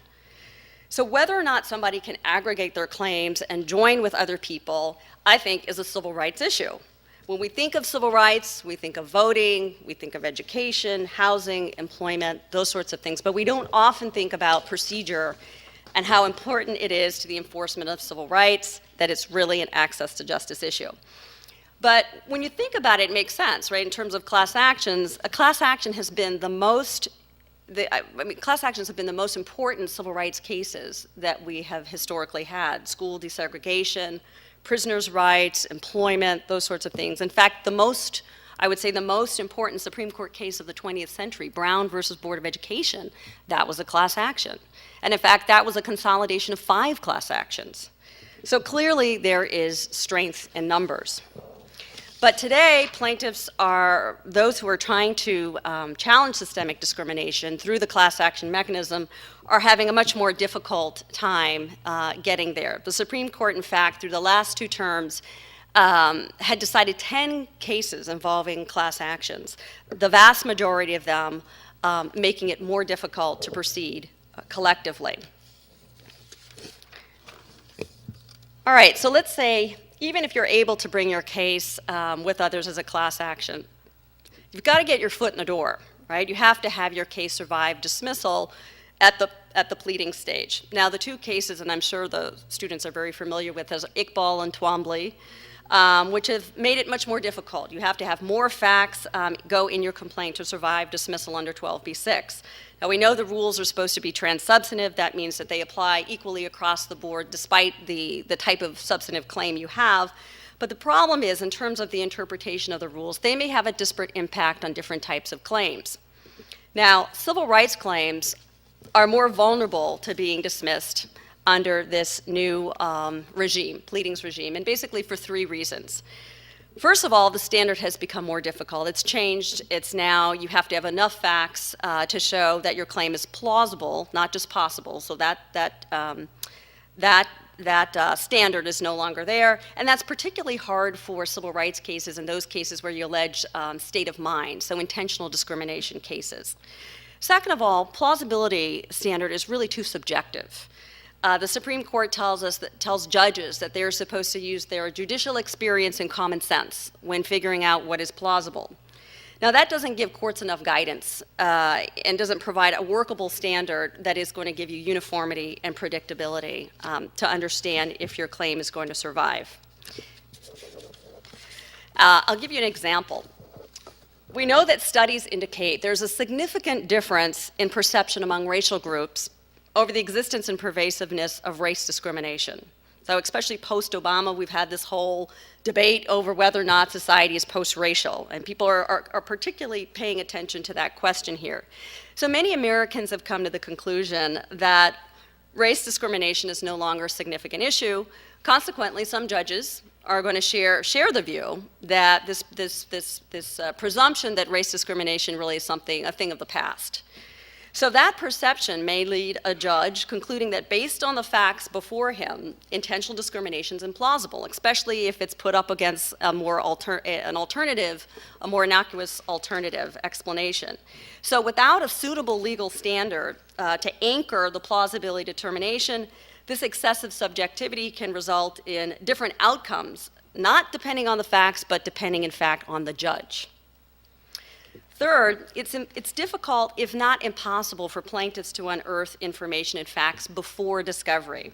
And that's particularly tough for discrimination claims because discrimination can also often be subtle and institutional. And plaintiffs don't have the same access to information that a company may have. The company may have exclusive control of the type of information related to intent or company-wide policies. So not surprisingly, defendants are filing more motions to dismiss, and empirical studies indicate that civil rights claims, in fact, are being dismissed at a higher rate. I will concede that those empirical studies, there was a debate between them in terms of whether or not that is because of Twombly and Iqbal, but we do see civil rights cases being dismissed at a greater rate. And then finally, last but not least, another procedural hurdle that a plaintiff may confront is whether or not you can have your case heard by a judge at all, or does it go to an arbitrator? Now, there's been, certainly over the years, a significant increase in the number of arbitration agreements that require everyday Americans to give up their right to have access to the court system and instead to resolve their cases through arbitration. Now, these arbitration agreements are they're offered on a take it or leave it basis. These kinds of agreements have proliferated in employment contracts and consumer contracts of all kinds. And the Supreme Court has, across the board, promoted the enforceability of arbitration agreements. It's been very deferential to them, and this trend has been going on for decades now. Now, the problem with that is when you have unequal bargaining power and information. So employers, employees, I'm sure many of us, you want a cell phone, a bank account, a mortgage, a job, whatever, there's going to be an arbitration agreement in there that you need to go along with. You really don't have a real opportunity to be crossing out the arbitration clause or doing anything like that. I tried. It doesn't work. So this notion of negotiation and consent really does start to fall apart. One of the most troubling features of modern arbitration agreements is the class action ban. So an increasing number of these arbitration agreements are now forbidding people to bring their case collectively in a class action. And the court has endorsed this practice through AT&T Mobility versus Concepcion. There's another case, the American Express versus Italian Colors, where we see the court is deferential and has, in fact, upheld those kinds of class action bans in arbitration agreements where the state will say that that is unconscionable. Which basically means that to the extent that people, if they can't bring their claims, individually, and they can't do it through a class action, those arbitration agreements with the class action bans are basically exculpatory clauses. So that's kind of a get out of jail card free. So in sum, it's easy to overlook how civil procedural rules, interpretations, and trends pose access to justice problems. Neutral rules and their application can seem innocuous. However, it's important to recognize how and when procedural hurdles become too high, denying litigants not only access to the court system and class actions and judges, but ultimately to justice itself. Thank you.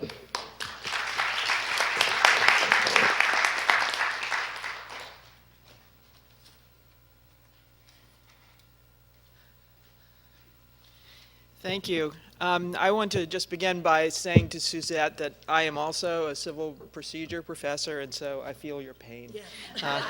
And then I join you. I'm a third one. And I feel the pain too. All right. Well, we're a panel here of people who believe very deeply in civil rights, and we're also civil procedure professors. So hey, maybe there's something to that. Think about it when the next time you're sitting in civil procedure class. I also want to thank the school, the dean, the journal, and the other sponsoring organizations for inviting me here. It's truly an honor to be invited to speak at an institution with the kind of history associated with it and the purpose associated with it of Howard Law School. So what I want to talk to you about today is actually focusing on this particular moment of jurisprudential creativity that we saw from the Supreme Court in June of this year. Mostly I'm going to focus, as Dean Robinson said, on United States versus Windsor. But I also want to draw comparisons between Windsor and the two other cases, actually, that my co-panelists are focusing on, the Fisher versus University of Texas case and also a Shelby County case, the voting rights case. So in terms of Windsor, let me just sort of briefly begin by a description of that.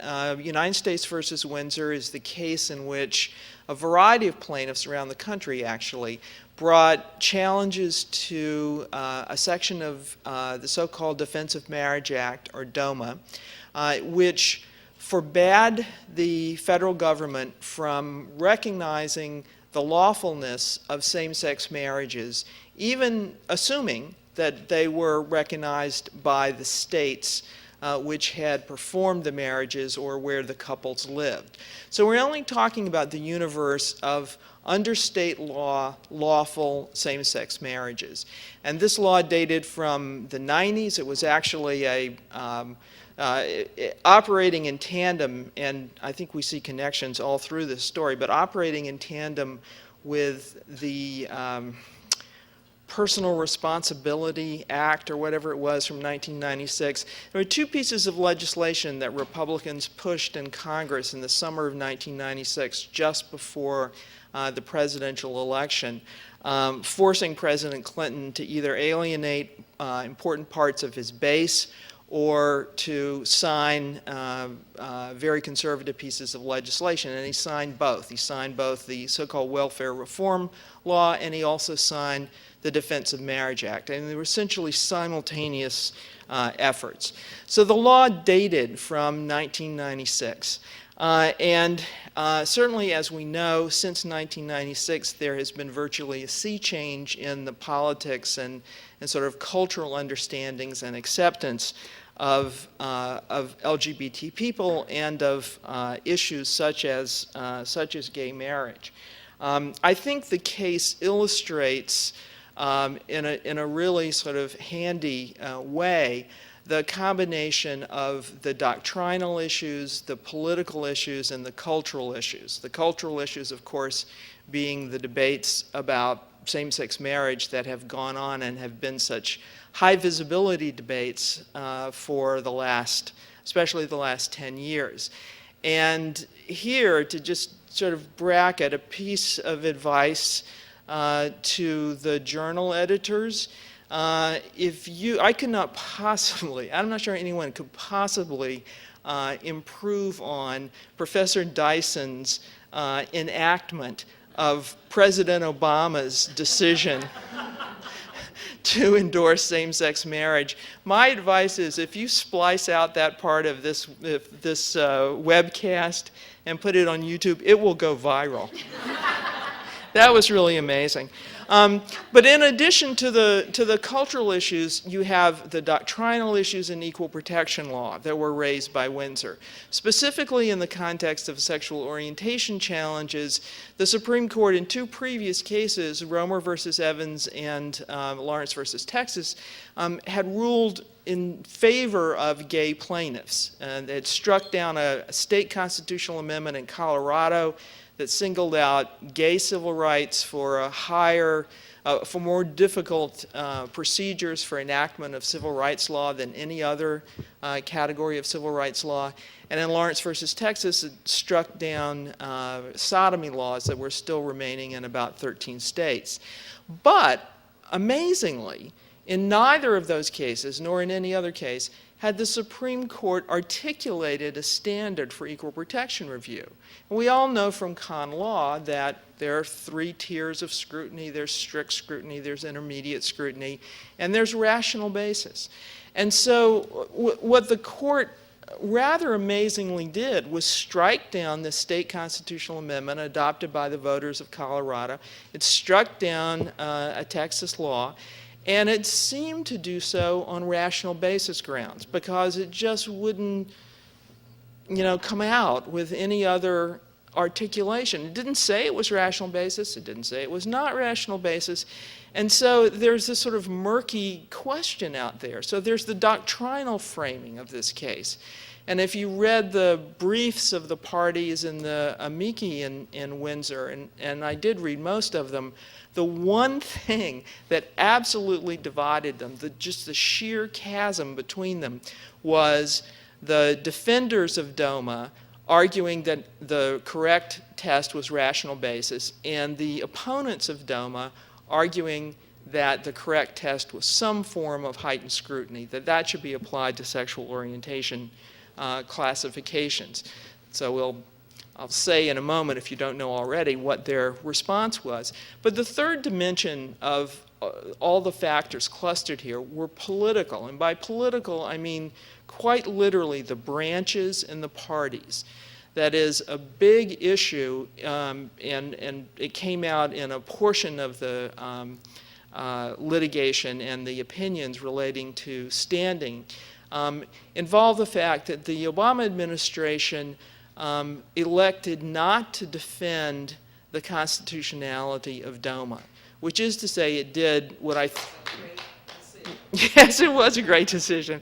And I think they actually did it in a very prudential way, better than the state of California did in its case, because they appealed even when they won, in the sense that the Second Circuit ruled against DOMA, and the Obama administration, the Justice Department, had taken that position. But in order so that there would not be a problem with standing, the Justice Department filed an appeal filed a cert petition to the Supreme Court and also had filed an appeal to the Second Circuit. So there's that issue, and there's the politics of the members of the court about the Obama administration, and there's also just simply the sort of partisan divide that has gelled around the issue of same-sex marriage. So that's the background for Windsor. The way that I want to just briefly sort of sketch out some of the connections here, the theme that I see happening in this last round of opinions is really the crystallization of a kind of libertarian equality as the meaning of equality. A very individualist, a very profound and willful blindness to any sort of patterns of discrimination. And I would say that, and I think you can trace that in all three cases in three ways. One, I would say, would be the retrenchment from, the continued retrenchment from any sort of structural remedies. You certainly saw that in the Shelby County case. I mean, that's what that was all about, the attempted evisceration of the Voting Rights Act. You saw that in the Fisher case with the insistence that even if the university had justification for affirmative action, there had to be this extremely close, stringent review by the lower court, as Professor Branton said, of whether this was the least restrictive, if you will, alternative to achieving that. And in terms of structural remedies, I think the court in Windsor, although it noted the extraordinary cascading effect of a marriage exclusion in terms of hundreds of federal laws as having very real material impact on people's lives and not just dignitary harm, it didn't dwell there. It actually dwelled much more on the dignitary harm, which is certainly true. But I don't think it's accidental, frankly, that the court gave, I think, short shrift to what were the material harms. The second connection I see is, again, a sort of blindness toward structural hierarchies. Again, in Shelby County, again, the example in Fisher.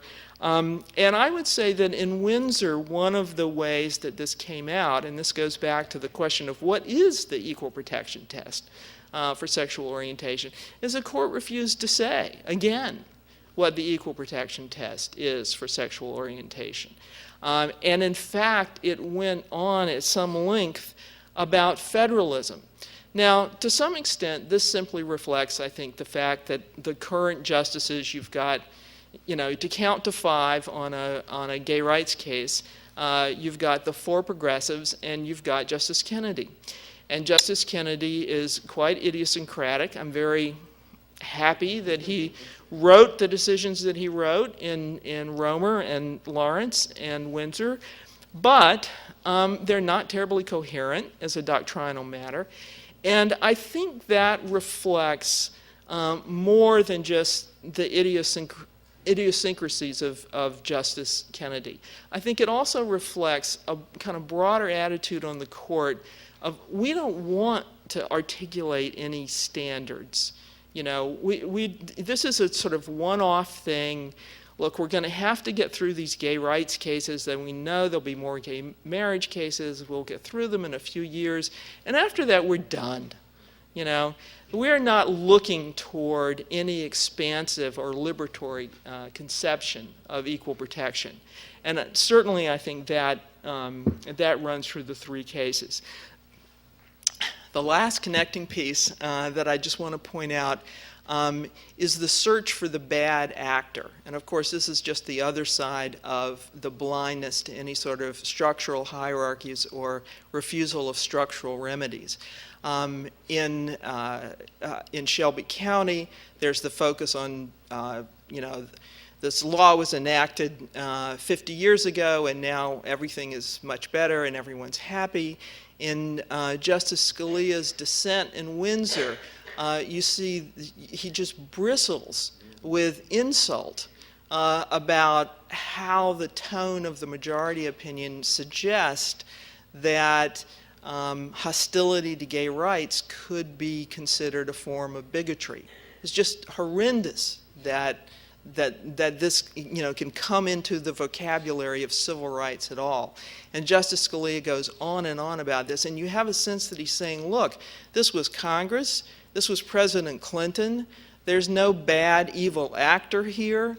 We should be giving great deference to those people, to the members of Congress at that time, and I'm sure it's the only time Scalia's ever given deference to President Clinton, but he certainly wanted to in this case. But I think that's of a piece. And so I simply would close by saying I think that although the issues are very different in many ways, the development of the law is obviously varied. I think we're going to continue to see more and more dynamics of analogy between these different struggles for equality under law. Thank you very much.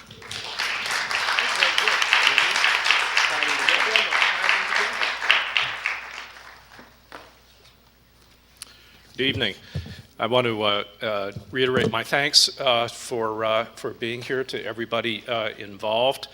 I normally sort of wing these things from an outline, but I'm going to try to cover a lot of ground, so I'm going to try to stick a little closely to the paper that I prepared. I want to put the Supreme Court's decision in Shelby County versus Holder this June into some perspective for you. As you probably knew, the Shelby County decision crippled the enforcement of Section 5 of the Voting Rights Act of 1965, one of really the most effective civil rights laws ever passed by Congress. So you must have asked yourself, how in the world did this happen? Let me try to explain to you what happened. Section 5, here's the brief background.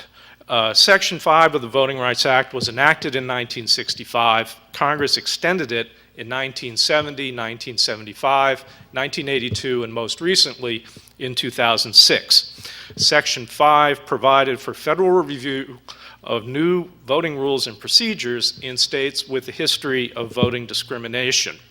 The covered jurisdictions were determined by the formula contained in Section 4B of the Act, which was last changed in 1975. Section 5 required the covered jurisdictions to prove that their changes affecting voting did not have the purpose or effect of denying or abridging the right to vote on account of race, color, or membership in a language minority group. The covered jurisdictions had the choice of seeking preclearance administratively from the U.S. Department of Justice or via a de novo judicial proceeding before the U.S. District Court for the District of Columbia. And from that, there was a direct appeal to the Supreme Court. Section 5 proved to be remarkably successful in blocking and deterring discriminatory voting changes in the jurisdictions where it applied.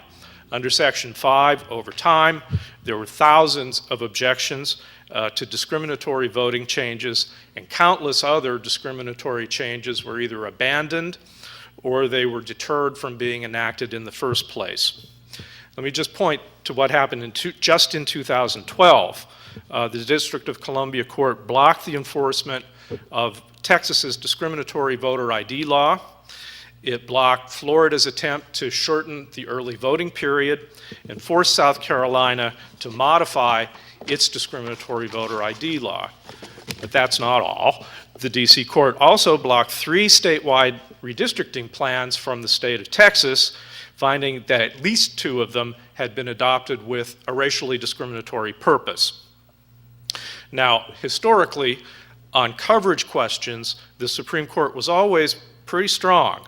All changes affecting voting in the covered jurisdictions were subject to federal review.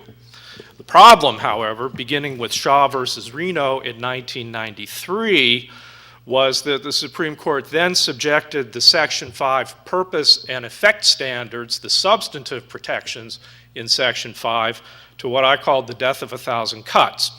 That is, narrower and narrower interpretations of what Section 5 could actually block.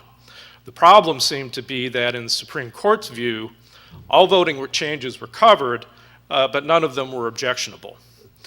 Now, there was a series of cases that I won't step through each one of them. I'll name them: Shaw versus Reno, Miller versus Johnson, Shaw versus Hunt, Reno versus Bossier Parish 1, Reno versus Bossier Parish 2, Georgia versus Ashcroft. Each one of those cases did something significant to narrow the protections in Section 5. I'll give just one example.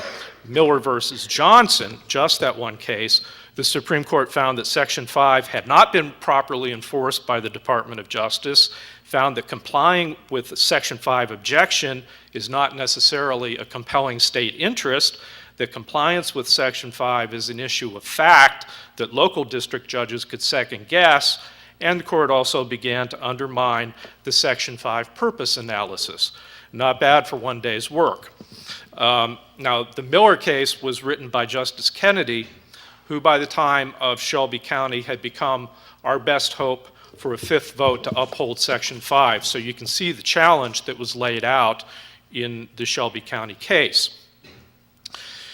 Now, almost immediately after the 2006 amendments had been, reauthorization of Section 5 had been passed, there was a case called Northwest Austin that made it to the Supreme Court but was decided on statutory grounds. However, that case laid the groundwork for the Supreme Court to deliver the coup de grace to Section 5. And by setting a standard of review that required the current burdens of Section 5 to be justified by current needs. It was a warning shot to Congress to revisit Section 5, but Congress didn't do that. And so, in Shelby County versus Holder, even though both the District Court and the DC Circuit had rejected Shelby County's challenge to Section 5, the Supreme Court found that to the extent that Section 4B, the coverage formula, was used to determine the jurisdiction subject to preclearance, that it was unconstitutional. The court's reasoning was basically that the statutory text of Section 4B, which referred to events in the 1960s and 1970s, did not adequately relate to current conditions. Justice Ginsburg's dissent in Shelby County was a very effective and detailed explanation of the shortcomings of the majority opinion. The effect of the decision was to paralyze the enforcement of Section 5. In short, while Section 5 remains technically enforceable, without the Section 4B coverage formula, no jurisdiction is required to comply with it. So, the previously covered states and local jurisdictions are now free to implement new voting rules and procedures without federal review, even ones that have been blocked by federal court order, such as the Texas photo ID law. Now, discriminatory voting changes can only be blocked by traditional litigation, which is exactly what Congress wanted to avoid when it enacted Section 5. There are some very odd aspects of the Shelby County decision that I want to point out. The court simply ignored the huge record of continuing jurisdiction in the covered jurisdictions. It focused simply on the statutory text of Section 4B and really closed its eyes to what had happened during the reauthorization process. Many legal observers expected the Supreme Court to rely on the Birney line of cases for its analysis. Instead, there was almost no reference to Birney at all. This surprised a lot of observers. The court also didn't refer to its line of cases such as Washington State Grange or Crawford versus Marion County Board of Elections that really distinguish between as-applied and facial challenges. Shelby County was a facial challenge. We felt that we had a very strong argument that, that the court should only decide this case with respect to the coverage formula on an as-applied basis. The court simply decided that by not even considering the question. The opinion also resurrected the moldy old equality of the states doctrine, which really left a lot of people scratching their heads as to why they did that and what it meant for the future. So, was Shelby County the end of the right to vote? Maybe not. Actually, no, it was not. And here's why I say that. First, the court placed a lot of weight on the unique federalism burden that was imposed by Section 5. That is, it had selective geographic coverage, and across-the-board statutory injunction, and a reversal of the normal burden of proof. Of course, that's why it worked so well. But those factors also distinguish Section 5 from other federal laws.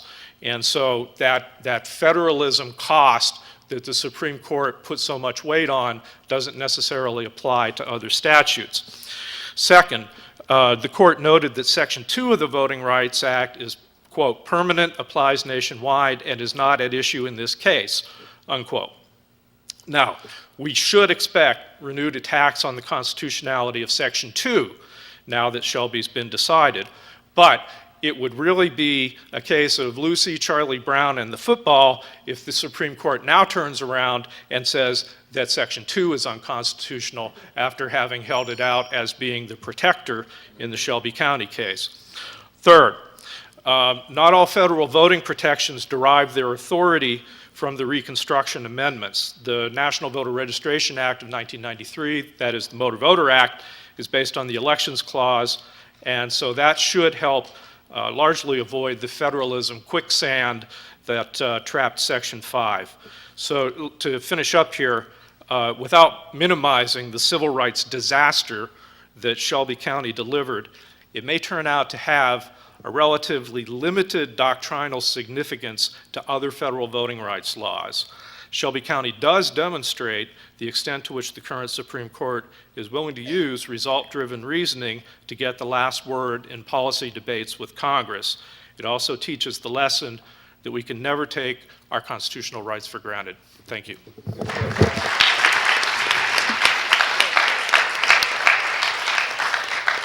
We are going to take now questions and comments from the audience. I am not going to take my questions and ask them so that you can ask yours. Any questions? If you could come to the mic, we would love to hear your questions and reactions. No questions? Yes, sir.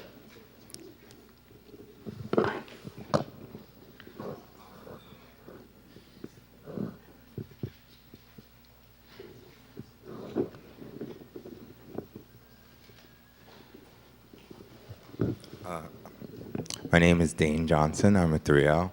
So in terms of grassroots, what can us as future lawyers and to help get the community involved, to help make sure that affirmative action stays around?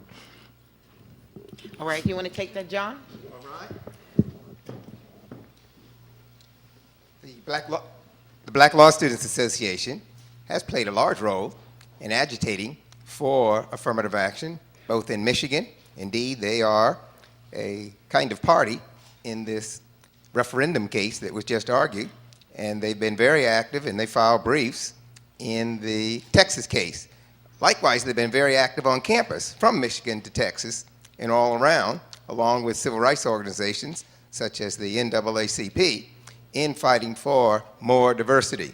Out in California, as you may know, where Proposition 209 banned affirmative action, it has resulted in a setback, but more people are trying to change the whole standards for admissions. Indeed, I'm on a group that's trying to look at some alternatives to de-emphasize some of the reliance on the standardized tests, such as the SAT and the LSAT, and use grade point average teacher evaluations. So yes, those are some of the things that students and other activists on the ground can continue to push for diversity in higher education. Thank you very much. Any other questions? I have a question for Nan. You talked about these threads that connected the cases that seemed, for those of us who sort of follow it, didn't seem to make much sense. Is it your thinking that the future we will see the development of more of a thread and an understanding, perhaps predictability in the area of civil rights broadly, based on these decisions? Well, I mean, I think that I fear that the predictability is going in the wrong direction. So I guess I kind of hesitate to predict that. One of the things that I do think we'll see, that I agree with what Bob said about Shelby County, would not have predicted would have emerged, that emerged both in Shelby County and in Windsor, and that is the relationship between federalism and the Equal Protection Clause. In Shelby County, Chief Justice Roberts talked about disparate treatment of the states, which I thought was, you've got to be kidding. Disparate treatment of the states. I mean, what a concept. In addition, as well as this equal sovereignty of the states. And Justice Kennedy in Windsor also wrote the opinion in such a way that it's not clear whether the controlling doctrinal holding is the equal protection branch with federalism as a kind of step to that, or vice versa. And both Chief Justice Roberts and Justice Alito, in their dissents in Windsor, made a really strong point of saying, they said, we're going to hold you to federalism, in the next gay marriage case that comes up, because obviously the federalism concern could cut the other way. And that also reminded me of the way Chief Justice Roberts used the Northwest case in Shelby County. So one fairly new kind of strand I see is the overlap there. Yes, sir. I have a question for Suzanne. Do you think that representational standing would be a means to circumvent some of the more restrictive class action rulings that we've heard from the Supreme Court? I think it could be. Do you have sort of a theory or a thesis how that might work? Yes. We filed a case about 7 years ago on behalf of all children with disabilities in the state of New Jersey, and we wanted to avoid the class action trap. So we sued on behalf of 4 organizations that work every day with the families of children with disabilities in various and sundry means. That was challenged, of course, on a motion to dismiss. It was denied, and Third Circuit said, get out of my face. Yeah, I think that's, I think that may be a direction that people can move in. I fear, frankly, I really fear that in terms of the Supreme Court and class actions, that there is seems to me such a adversity towards class actions that anything sort of creative and interesting coming out of the courts in that regard is going to be shot down. It's very difficult now to have, other than outside of securities cases, to have class actions go forward. So I'm not hopeful, but it's a creative idea. Thank you. This will be our last question so that we can, I believe that the dean is going to come forward. Yes, ma'am. Hi, good evening. My name is Noelle Green. I'm here at 3L at the Howard University School of Law.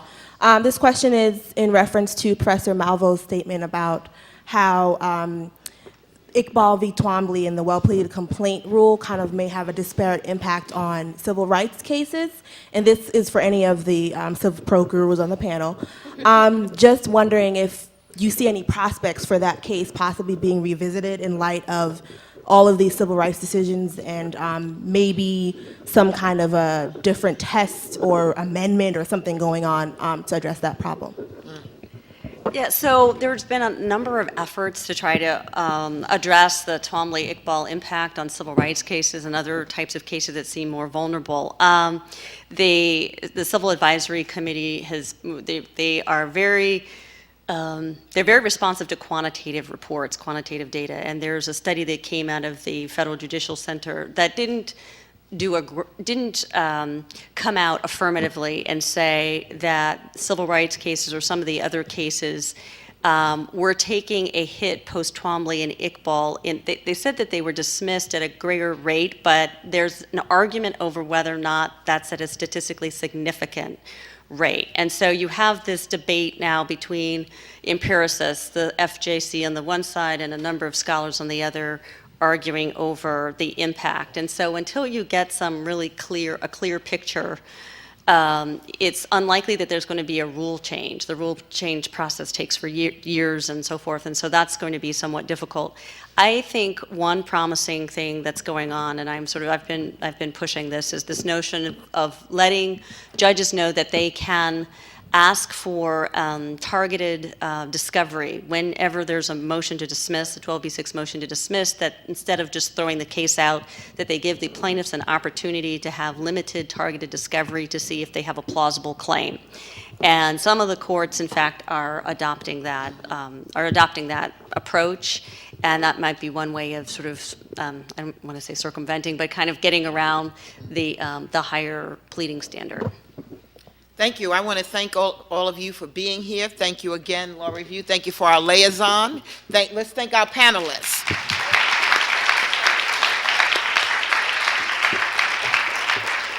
Dean, the podium is yours.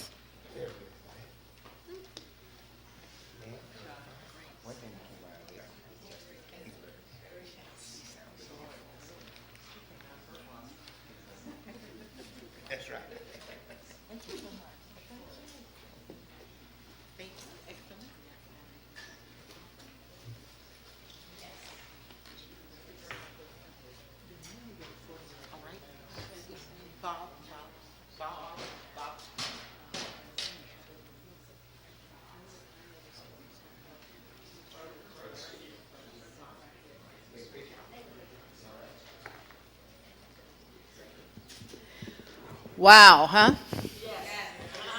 You know, we have been fed intellectually, we have been fed spiritually, this has just been a fabulous day, and we know it, right? I'm just fabulous.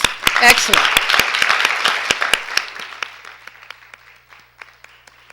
Well, my closing, I only have 2 points to make. First, even though all of our speakers are not here, this symposium worked because we had the A list of speakers. So thanks to all of those speakers, and we are looking forward to the issue. I mean, it's going to be some kind of issue. It's going to be cited often. Okay. And secondly, I want to once again thank our co-sponsors. Sidley Austin LLP, Debevoise and Plumpton, the National Bar Association, and of course, the Lawyers Committee for Civil Rights Under the Law. 50th anniversary, congratulations again. Thank you.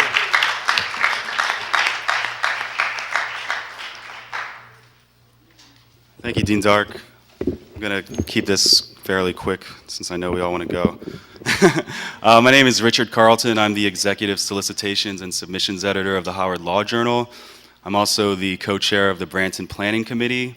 And so I just want to thank every single one of you out here and everyone else who came that's obviously not here. But thank you all so much for coming and just helping make this symposium so successful and memorable. There are a number of people that I'd like to thank. Dean Dark, I would add on my thank yous to those. I would also like to thank Dean Dark herself personally, as well as all the faculty and staff at the Law Journal for all of their support, the kitchen staff and everyone, custodial services who helped make this possible, and just give them a round. I would like to thank the Branton family representatives and just for coming year after year. The symposium, it would not be the same without you, so thank you very much as well. And Miss Marshall as well. We love seeing your smiling face all the time. Thank you for coming. I'd like to thank all the staff members of the Howard Law Journal, the e-board, my fellow e-board members that have helped, keep me sane throughout this whole process and supported me and everything. Thank you all.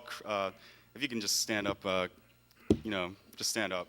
Bianca, Cree, Erica, and Joe somewhere.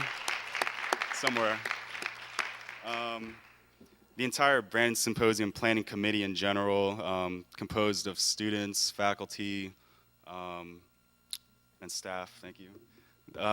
We worked very hard. I want to also thank all of them, as well as I'd like to especially recognize my 4 Brantees, my associate editors, Kadeen, Ade, good, stand up, Drew, and Brandon, who's might have already left, thank you. Last of all, but definitely not least, I'm wondering if Miss Jacqueline Young is in the audience. She might not be. She's probably outside getting more things ready. Yeah, but without her, I'd be lost. Without her, none of this would really be possible. And year after year, she makes it happen. She's our business manager and director of communications. So, thank you, Miss Young. If you can hear me, thank you.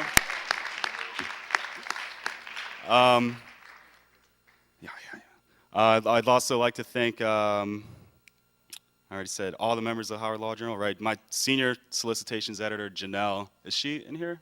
Janelle? Janelle? There she is. Okay. Thank you for helping me keep it together. This is a year-long process, a year's worth of planning. As soon as this symposium is done, I'm going to get like a week break maybe to the planning committee, and then we're going to just dive right into the next symposium for next year. And so unfortunately, I won't be here for that, and that's the way it goes with the academic year. So I'd also like to thank members of the planning committee that graduated this year that helped to make this symposium happen, particularly our former editor-in-chief, Angie Porter, my predecessor, Nadine Montpremier, the former senior solicitations editor, Hakeem Risk, and our former Brantees, which is actually Bianca Glenn, Vanessa Tabler, and Janelle, of course. Duh. Thank you all so much.